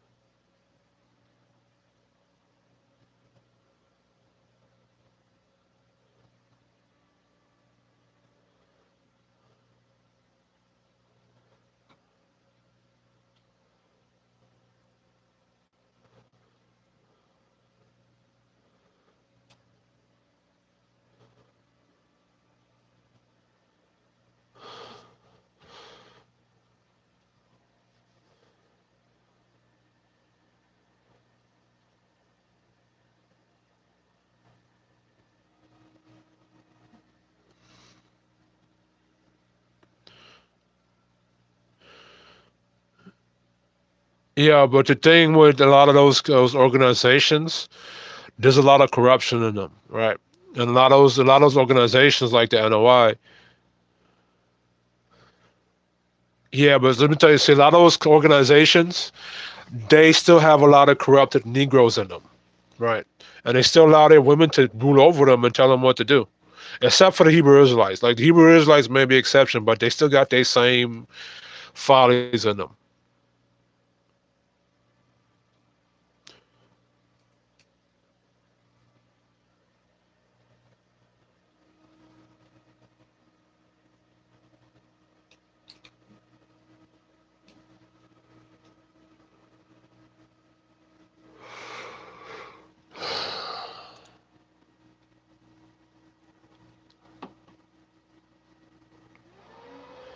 Is sex haram in Islam? Sex is not haram in Islam. However, those who wish to engage in sexual intercourse must be married. Sexual relationships outside of marriage is strictly forbidden. Sex outside of marriage is known as either fornication or adultery. If a man or woman are unmarried, illegitimate intercourse would be fornication. If a woman who is married has intercourse with someone who is not their husband or wife, they would have committed adultery. Some acts, there are certain times when sex is haram for married individuals. Here is a list of them. There's no specific date in this calendar in which one is not allowed to enjoy intimacy with one's spouse. One cannot have intercourse while being on a pilgrimage or hajj, or when one is staying in the mosque. If a pilgrim man or woman does not perform circumambulation of women around the Kaaba to come out of haram, what? They will not be haram to their spouses. I don't know what that means. Intercourse is permitted during a woman's menstrual period. If a man and woman have intimacy during a woman's period, both have committed sin of which they must repent. Jurors say that it is recommended that the husband pay explanation for such sin, which is a amount of gold depending on what day or cycle the act was committed on. Damn. Intercourse is permitted any day other than during a woman's period, as the verse of Quran states. Sex position bans in Islam. Islam allows couples to engage in whichever position they desire, so long as they are observing the laws of Sharia, and as long as they are not dangerous. Certain positions can be haram and banned in Islam, depending on the persons who are doing them. For example, some sex positions are dangerous and so difficult to execute that they may potentially cause injury to either the man, woman, or both. Ooh.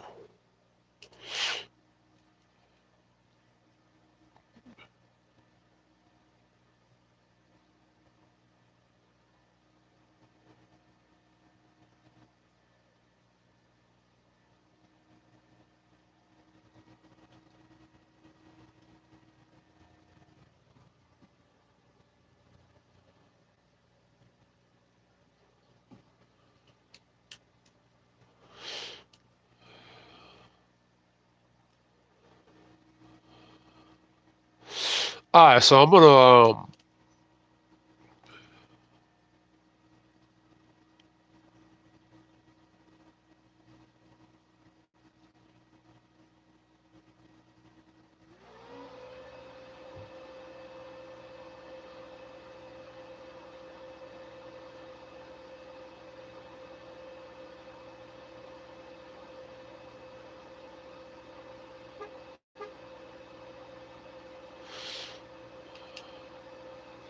yo, a lot of Islam, it actually does set men up to be slaves to their women.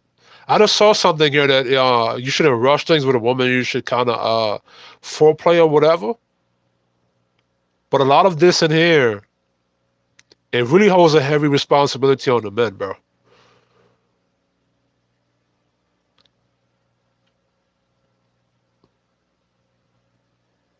That's crazy.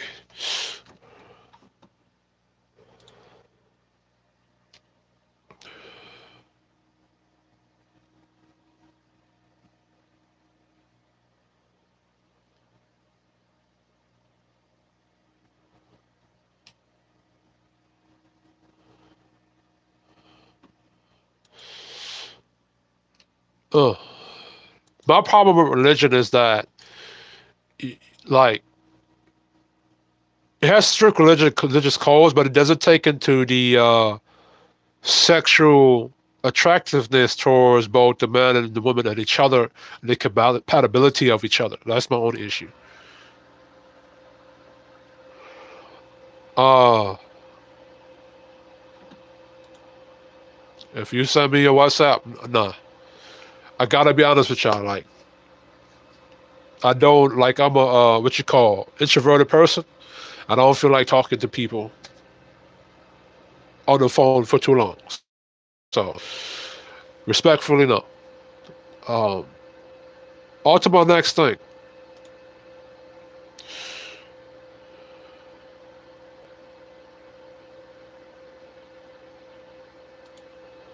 We're gonna go into this video.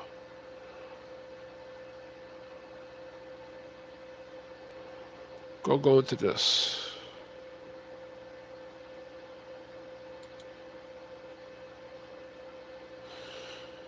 Where is this speak song? Wait a minute.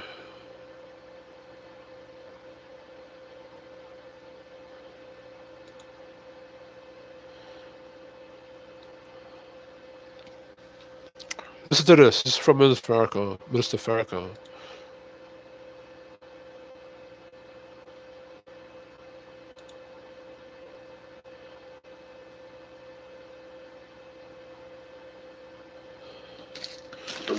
A woman will test you to see if you are what you say you are. She's gonna try you. That's her nature.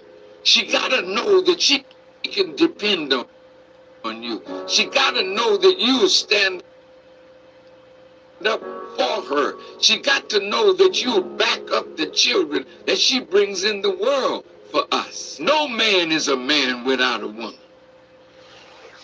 I want you to listen to that carefully. This is why black men have a lot of issues with themselves. Without a woman. And I respect a man without a woman. And I respect Minister Farrakhan. But listen to this again.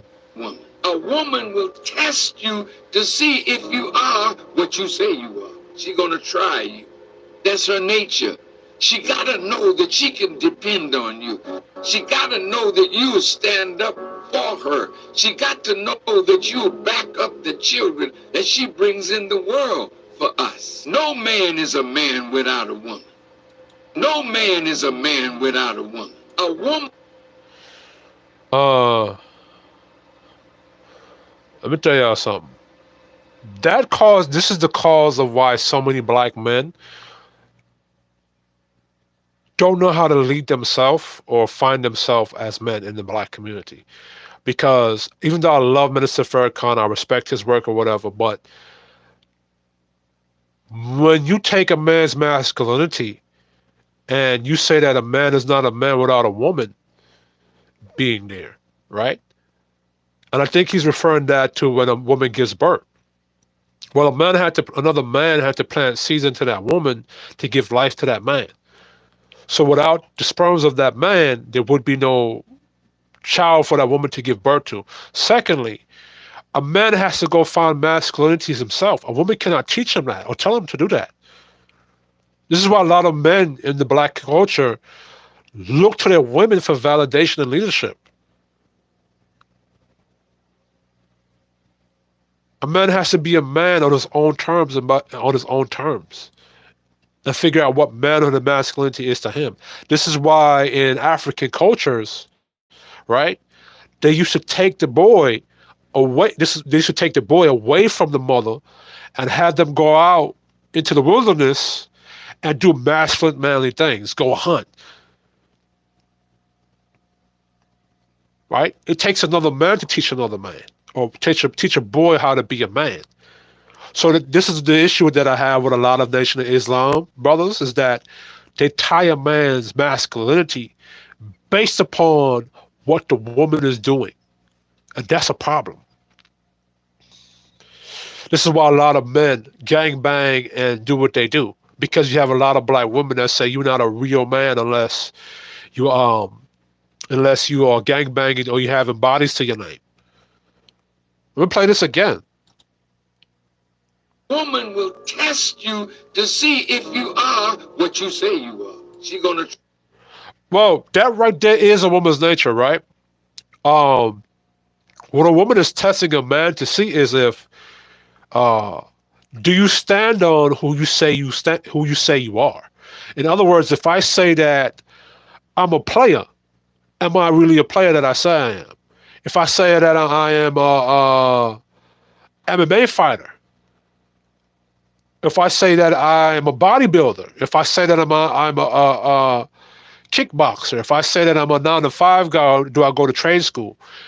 Am I doing what I say I'm doing, and am who I say I am? Because men in the world of men, it's all about who. Like let me phrase it like this: a good man is a man that stands on business of who he say he is, and is the goals that he sets for himself. Is he going out there to achieve the things that he say he wants? For a man think it, so he becomes. So a man speak it becomes manifestations. That's what a good man is. And the problem with society is we determine the weight or the value of a man based upon what the woman says, does, and how she responds to that man. The problem or the logical flaw with that is that women respond based upon her own intelligence and her own free will and her own autonomy. So she's going to respond based upon what she wants to do, what she chooses to do before she responds to that man.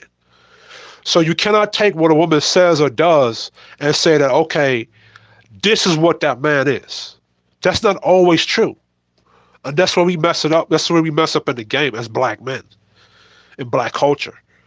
And it's like words like this that it puts all the power into the woman to define how a man is. Instead of the man taking power back into himself and to define who he is and what he's going to be, and the woman chooses to follow that man or not. That's the problem that I have with a lot of the Nation of Islam and a lot of what Minister Farrakhan speaks about in the context to the relations between men and women. Because now a lot of negative women in the black community, what they'll do is they'll shit test a lot of dudes. And because of what Minister Farrakhan is saying, black men is going to take it that this chick being shit testing me or being disrespectful towards me is normal. That's what she's supposed to be doing. And a lot of women take advantage of that in black culture, as we see and know. And that's the problem. Like a lot of black men, older black men, and I think Minister Farrakhan is a bloomer. They set black men up to be suckers and simps in the dating market. Because if you look at this comment section right here,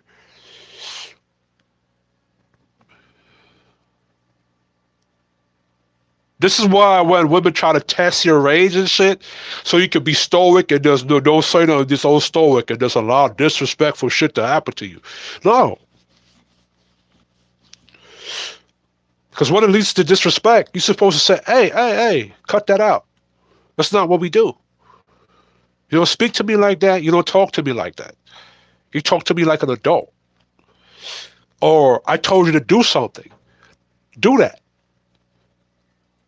That's what a man is. And that's how a lot of women trick men into being these stoic zombie robots where she's just doing stupid shit and you say nothing.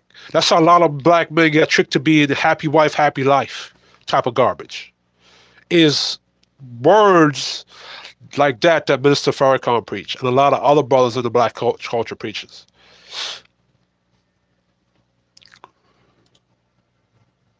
Let me pick up another clip right quick. Listen, no disrespect to you, Ross, but I don't just WhatsApp or talk to people over the phone that I don't know over YouTube. Right? I don't like people calling me and giving out long, drawn conversations. I only do that with my father or my mother.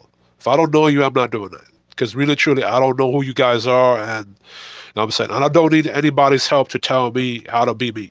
Like, I got that handled and situated already. But all right, so let's see what Mr. Farrakhan is saying here. A woman is given to a man to assist him in time of... Oh, distress to give him relief.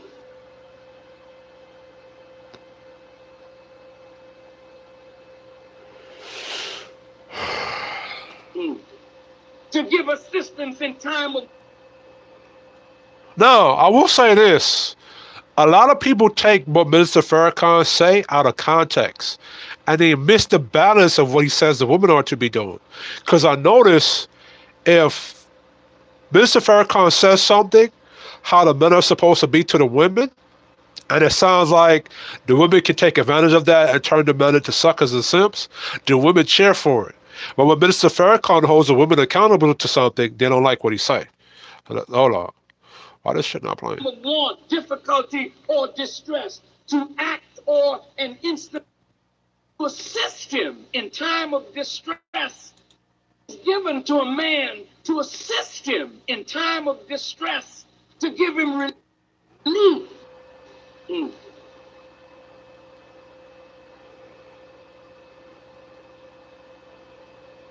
To give assistance in time of want, difficulty. Hold on.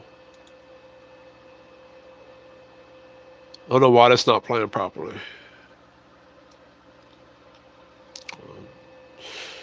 See, right now, what you're doing right there, Ross, is that you're not respecting the boundary I just put up right there. Man,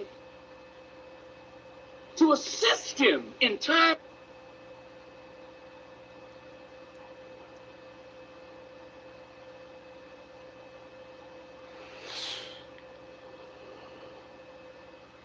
A woman is given to a man to assist him in time of distress, to give him relief, to give assistance in time of want, difficulty, or distress, to act or an instance of helping, to aid, to back him up, to bolster, to boost, to hand up, to help, to give him a leg up, to reinforce him, to relieve him, to console him in time of grief or pain, to give him balm, to cheer him, to comfort him, to give him condolence, encouragement, to soothe him, to give him solace, and to maintain him. That is the purpose of a woman.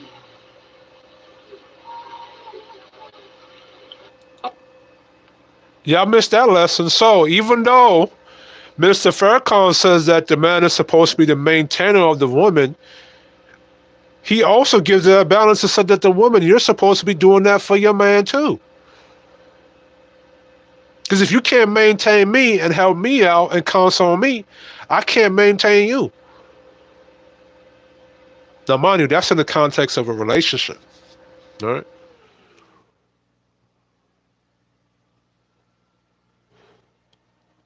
Let's go up here.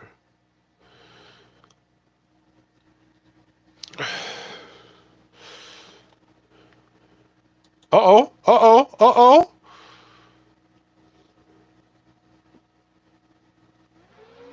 You cannot protect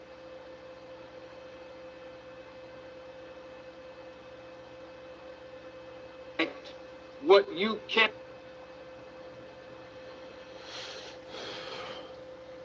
No. You cannot protect what you cannot control. Wait now. Sisters, when I use the word control, that makes you upset sometimes because you don't want nobody to control you. But no man can protect what he cannot control. Now, you don't have to be a control freak because she has a right to rebel against ignorance that masquerades itself in the form of a controller. And there go the problem. You're not supposed to rebel against your man at all. But, okay.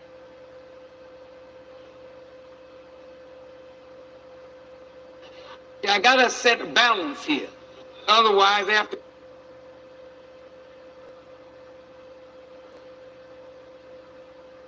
this lecture's over, some nut is gonna go home and say, see, I got to control what's going on up in here. But I say this, A woman will submit to you that allows them to see it, and they submit to it, then the wisdom is the controlling influence, not you personally. Listen, please. See, truth is above everybody. True. So you can't say I'm the boss. I am the boss in this house. Well, wait now. You're supposed to be, but on what basis? It's not your ability to knock your wife around. It must be on the basis of the wisdom that you have for the situations that arise in the relationship. And if you both are angry, don't bother, because she ain't listening, so nothing you say here. And the decibels that get louder and louder, and louder, well, okay, you're screaming, you're hollering, and I'm gonna do what I want to do anyway. So when anger subsides, then reason can grow in a house. You can never settle an I wish this wasn't cutting in and out, bro. argument where the male ego is involved. If you as a woman don't know how to handle the male ego, that's why he lives in your mouth like a dentist, because you rip him apart with your tongue.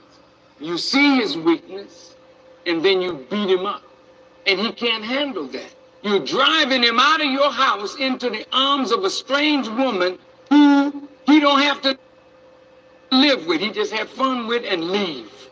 And usually that's what he wants, fun and leave, not responsibility. Boy, this is a tough lecture. What? You cannot. Oh. What I disagree in that sentence is the reason why men do that is a biological thing, right? The reason why a lot of men will have sex with a woman and then leave is because that's nature, right? There's something called a refractory, where after the man does what he's done, nature pushes him away from that woman. The reason being is because that man fulfilled his purpose by impregnating that woman with a seed or a sperm, right? So that's not really the man. That's not really the man mentally doing that or making that decision. That's nature. That's nature doing that with him. And I'm gonna do a whole breakdown of that. I should actually do a video about that, the refractory thing and oxytocin, and the reason why a man will sleep with a chick and then he'll leave after he's done. Well, that is because nature. He did what nature instructed him to do.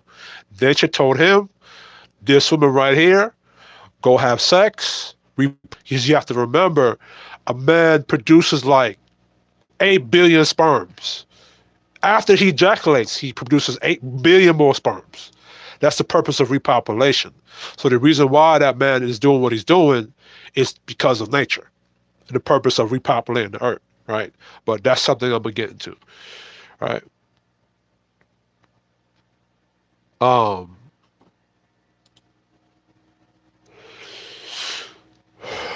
The thing is though, with this, Mr. Farrakhan still left because he's trying to be balanced, right? And remember, they're following the Holy Quran. And the Holy Quran says, that I just read, it tells you that you're not supposed to be brutal towards a woman. You're supposed to first talk to her properly, and then the second step is that you separate yourself from her, and then you lightly beat her. You're not supposed to like whoop her ass or nothing like that. But so he's trying to follow that and create balance with it. The thing is, it leaves too much room open for the woman to still be disrespectful towards the man, right? And then when he said that Minister Farrakhan says this,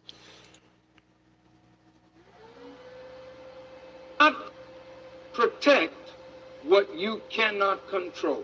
Wait now. Sisters, when I use the word control, that makes you upset sometimes because you don't want nobody to control you. But That's because the women don't want no man to control them. Like, the women are rebellious right now. no man can protect what he cannot control.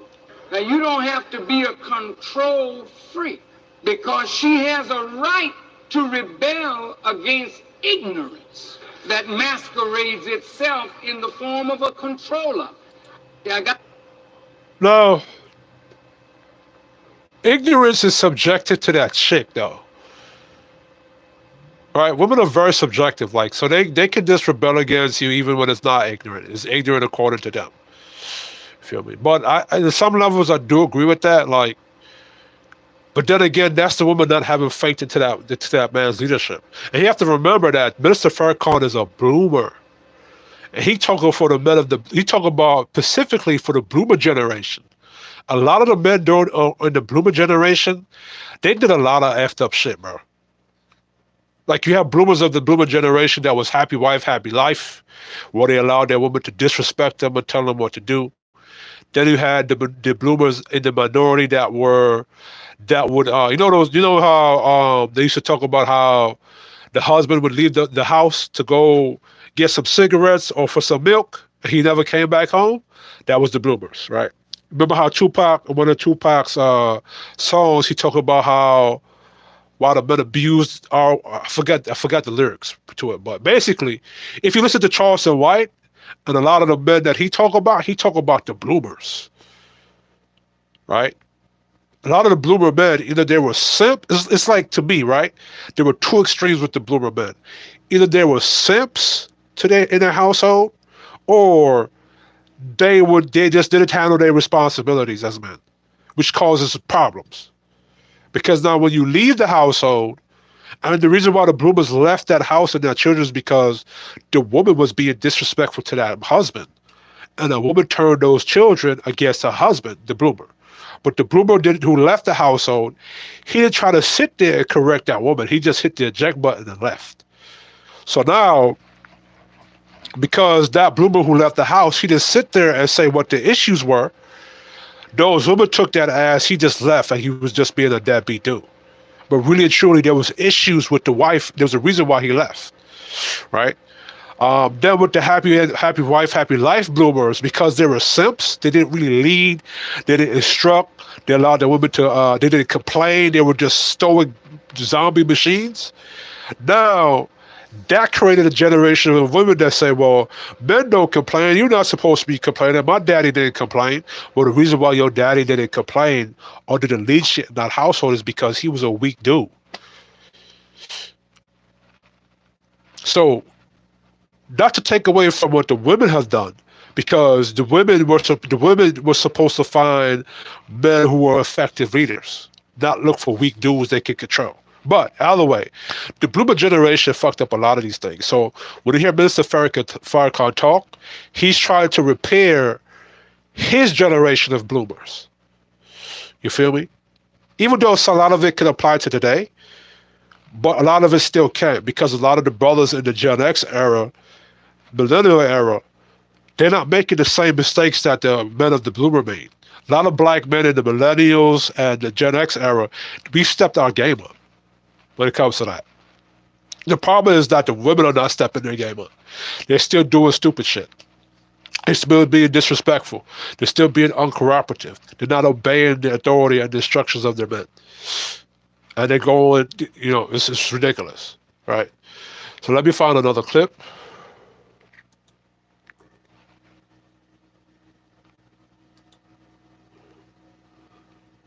To maintain a woman, you have to have knowledge, because sometimes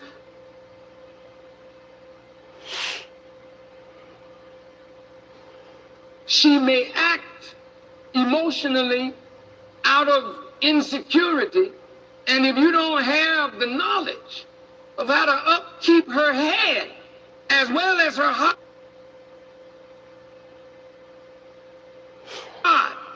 as maintenance, you could be a good provider. You work. I don't think a lot of the Nation of Islam women was paying attention. You bring your money home, but there are times when money can't solve human needs and problems that a man of wisdom who is not emotionally torn apart because the woman in his life is lashing at him for failure to observe duty. Most of our arguments are because somebody failed in a duty. To maintain a woman, you have to have knowledge, because sometimes she may act. And that is true, right? A lot of times, when you talk about maintaining a chick, if she don't want to listen to you or she's lashing out with you, you should just stop maintaining that chick, according to what the logic of what Minister Farrakhan is saying, right? And you know how the dude was on a space they call game? That's what game is.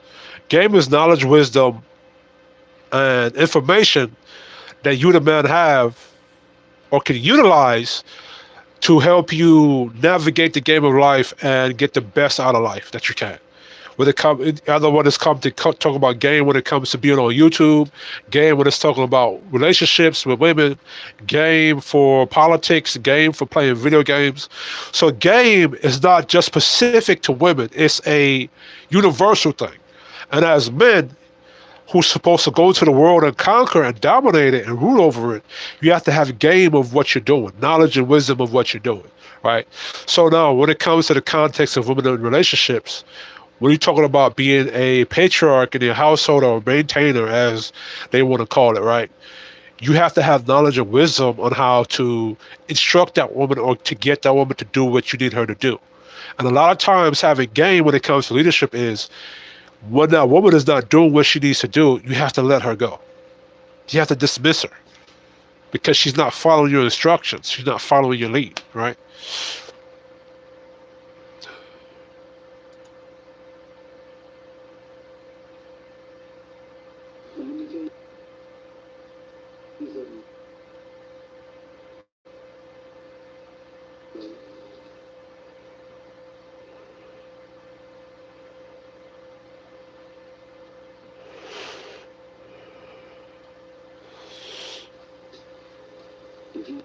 Shit, this shit is low.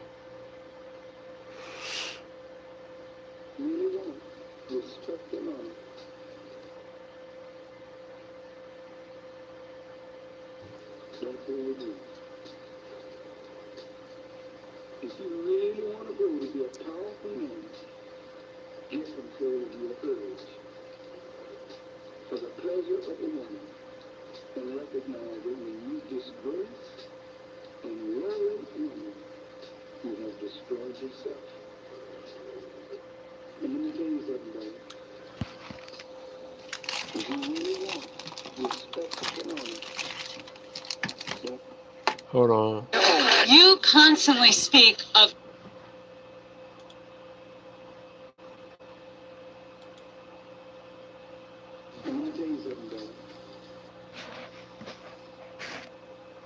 This is low, so I can't play this one.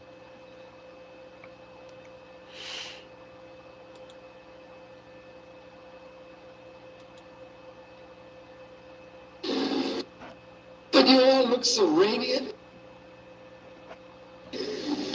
so beautiful. That's what made the man fall in love with you, girl.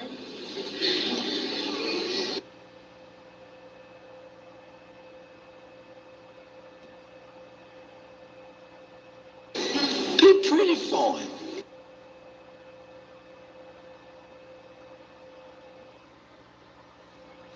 I wish this would play properly, bro. He's a good husband. Be pretty. Fix yourself up. Fix yourself up. You do it if you're going for some other man.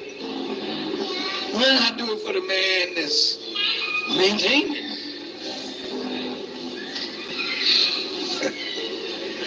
We did it to get him. Now do it to keep him. Oh, Because hell, there's too many pretty women out there. Ain't got no husbands either.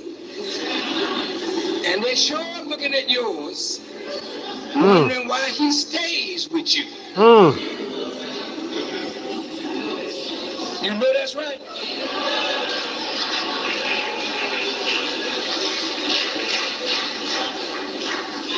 Sisters, let me tell you. When you know that that man is married, don't you make no effort to be in that man's face. Damn it.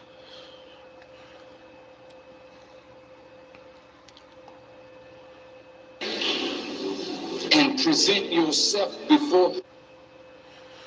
What the hell?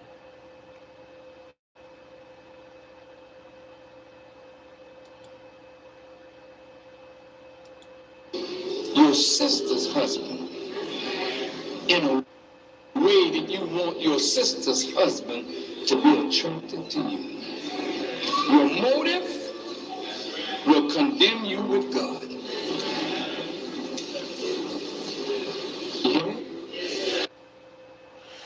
Dude, I cannot get this to play properly. Hold on. Now, you know he's coming home. The way you look is consolation to him. You know, it's nice to hear your husband say, baby, you sure? Man. Alright. I'm gonna go into Nuri Muhammad after this. I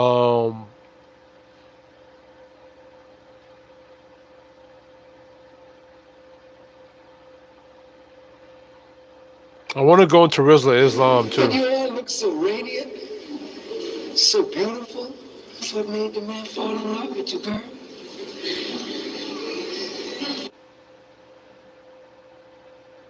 Be pretty for him. He's a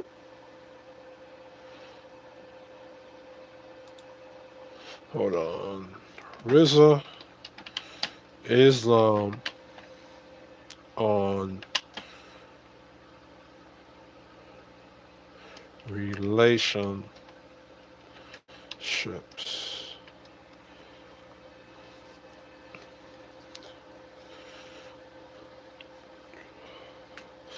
Let me go back to the TikTok video.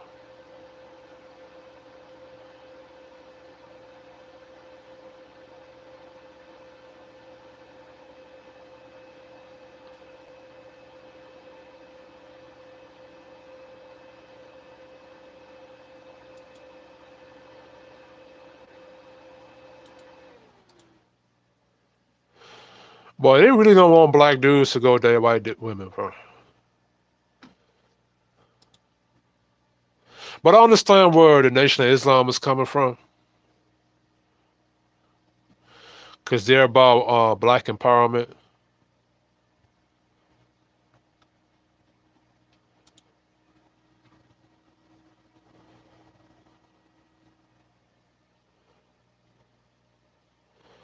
Shit.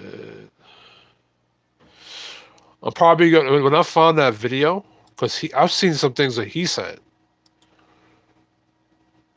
He's a good husband. Be pretty. Fix yourself up. Fix yourself up. You do it if you're going for some other man. Why not do it for the man that's maintaining? You did it to get him. Not do it to keep him. Because hell, there's too many pretty women out there. They ain't got no husbands either. And they sure looking at yours, wondering why he stays with you. You know that's right.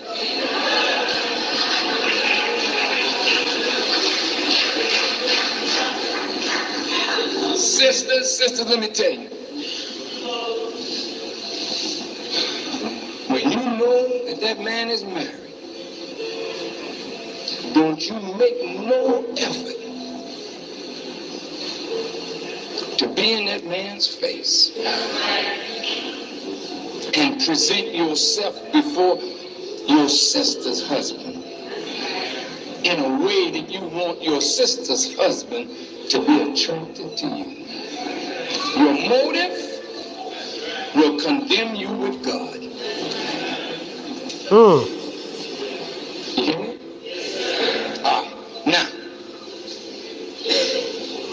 you know he's coming home. The way you look is consolation to him. It was nice to hear your husband say, baby, you sure look good. How long has it been? Baby, you sure smell good.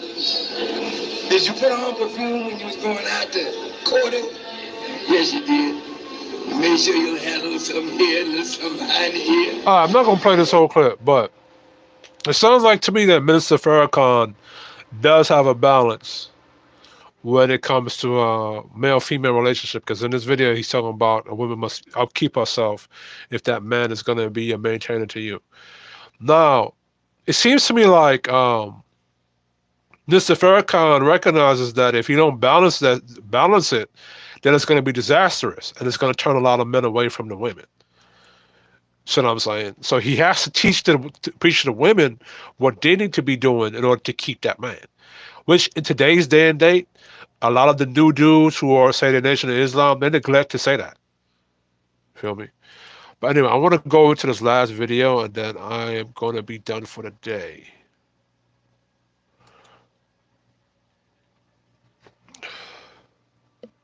Hold on.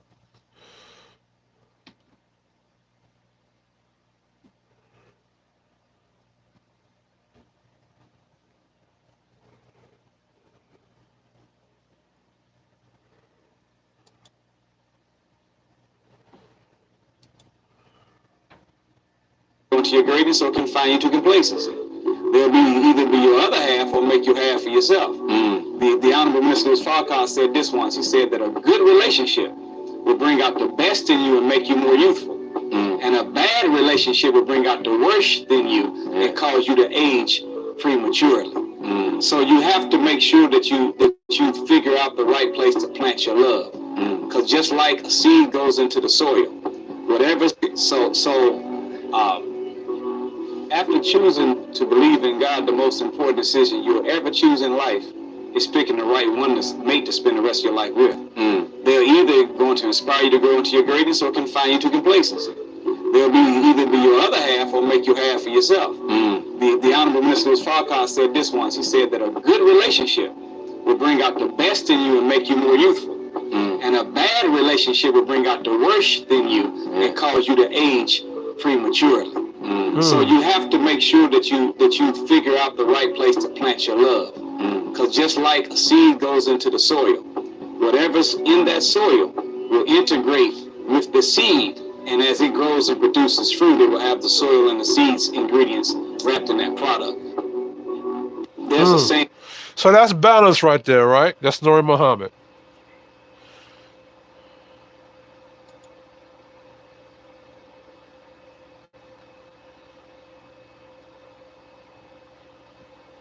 Let's go into this.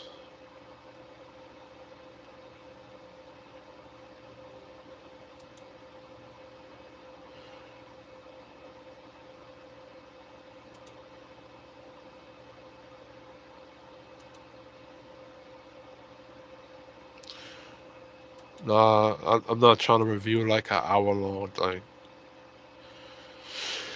Let's see what he says here.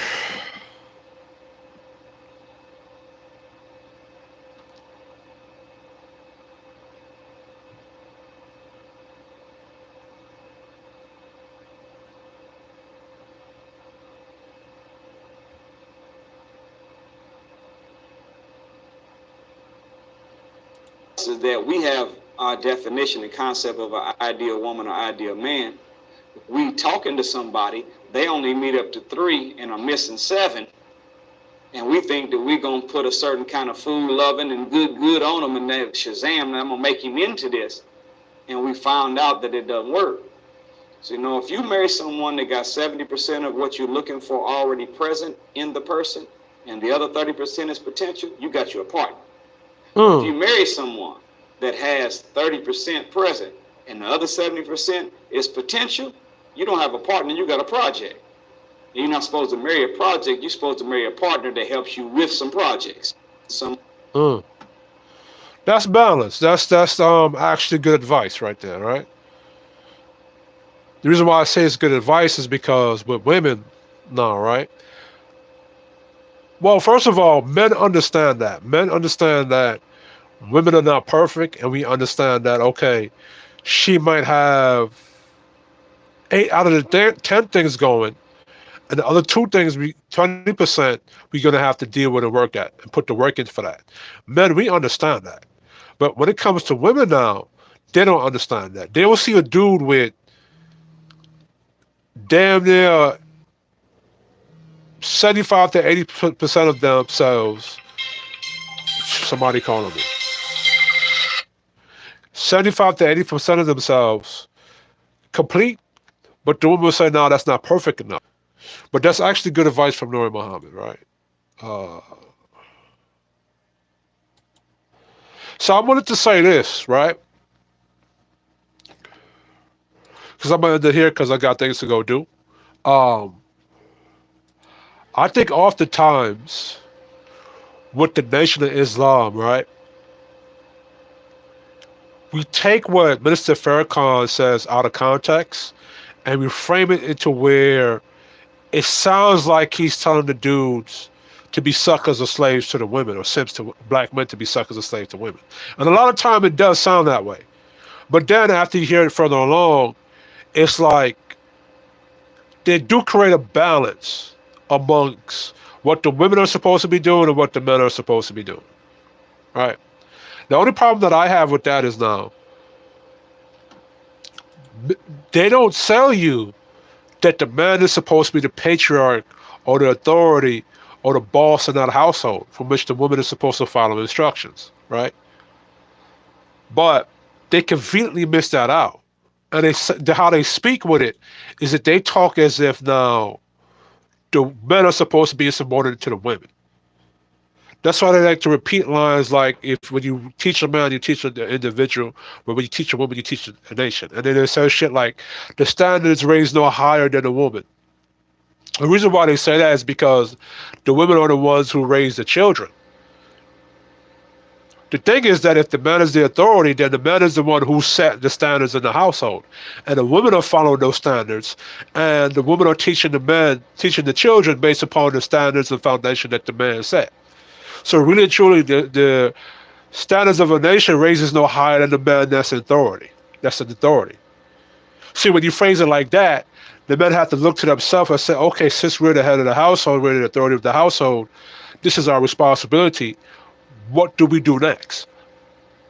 But the Nation of Islam, they don't phrase it that way. You feel me? They phrase it as a way as the women are supposed to be above the men, and the men are supposed to be subservient to the women. Now, with the Bible or the Quran, it's really not feminism, it's balance. It's just that what if women have an issue with it now is that the men are being, by Allah, the men are being put as the authority over women because he's supposed to be the maintainers of the women. But the men are supposed to enforce the authority of Allah. And then Allah instructs the men how they're supposed to deal with an uncooperative wife. Right? So that's that. But that's according to the Quran. But and I might have to go look into more clips of Mr. Farrakhan and how a lot of the brothers of the Nation of Islam speak. But hold on.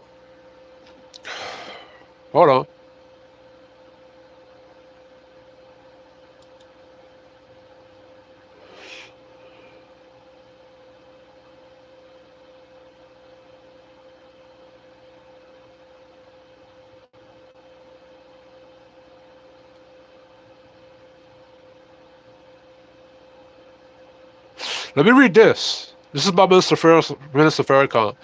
In this one, he says, in many societies, when a female child is born, there's a great disappointment and the female is looked down upon as someone so much less than the male, which leads to abuse, the lack of proper care, education, and cultivation of her gifts and talents, and lack of appreciation to Almighty God, Allah for the gift of a woman.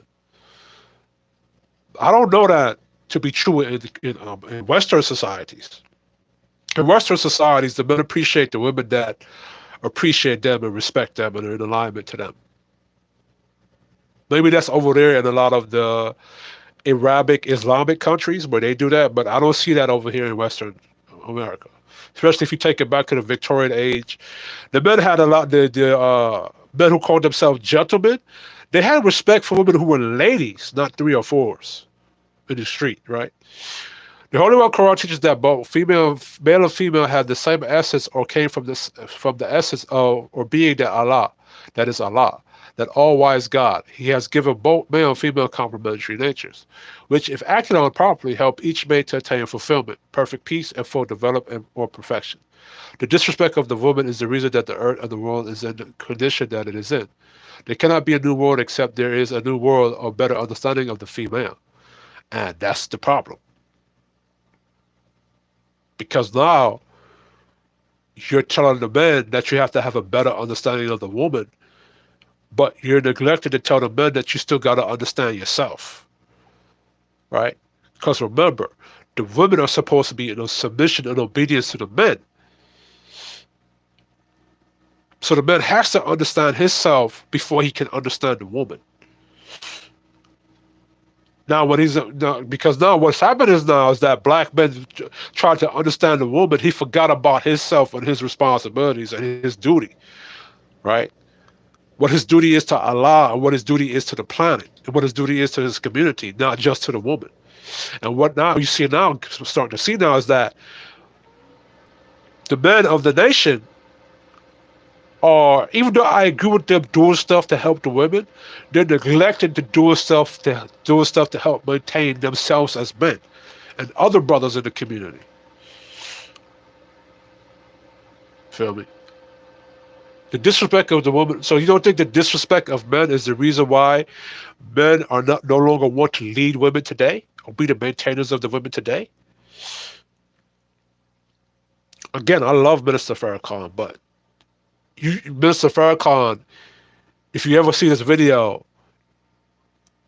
you've created an imbalance because of the disrespect of women by those Arabic countries over there now, right? Or what they have done, right? You're not going to say we should focus our attention on better understanding the women, and now you're neglecting the understanding of what the men are supposed to be doing. That's an unbalance right there.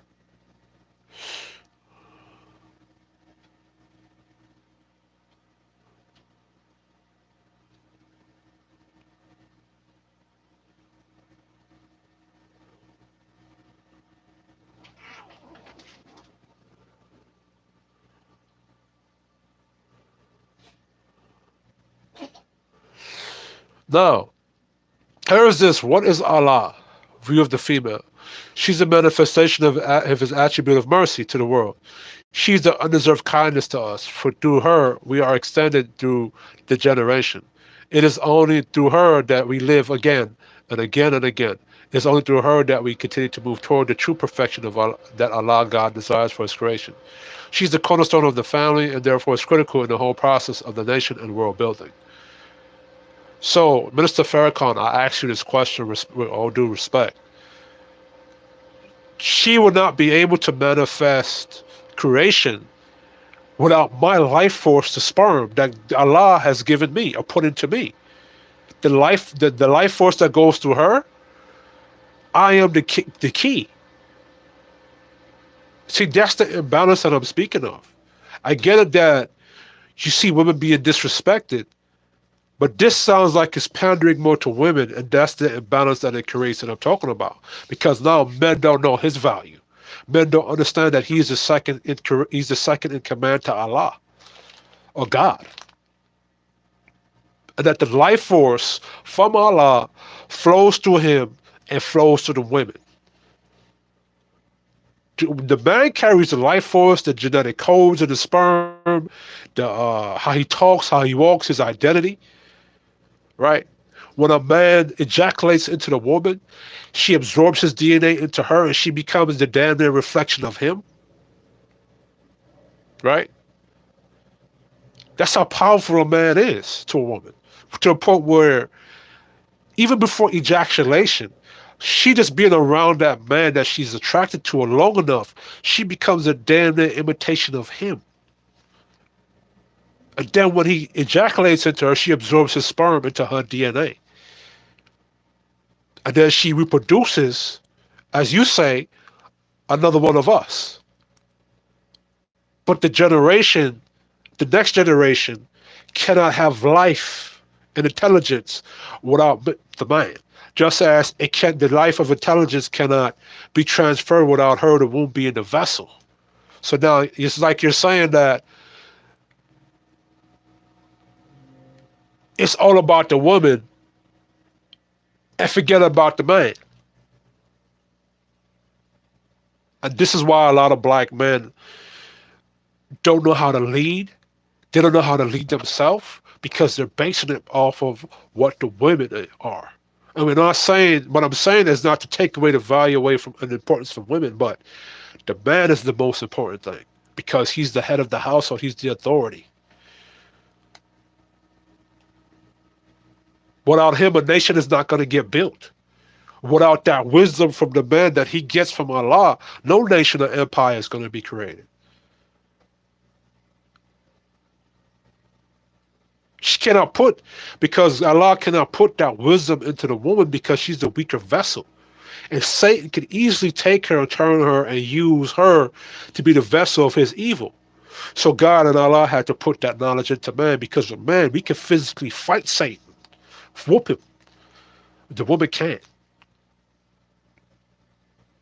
So, but that's my conclusion, right? I call out the Nation of Islam because a lot of the reason why a lot of the date issues are happening is because they'll take sound bites of what Mr. Farrakhan would say, and then they'll frame it to be for men to be like these kind of simps or slaves to the women, and then you put the focus all on the women, and then you take away the power of patriarchy or masculinity away from the men, but you make sure that the men are still in subservience to the woman when he's supposed to be an authority. Now I get it that the Nation of Islam is going off the scripture of the Quran, and I think there's a difference between the Hadith and the Quran. I think it's two different things. But the Nation of Islam, you got to correct yourselves, bro, because your nation is going to go nowhere without the leadership of your men and the authority of your men. The generation comes from the man first that plants the seed into the belly. And yeah, we got to respect the woman because she's carrying our seed to the next generation. But she will not have no seed to carry if it not be for me. But in that conclusion, thank you guys for tuning in. This is Kid Shorty Gaming Nation. I'm out.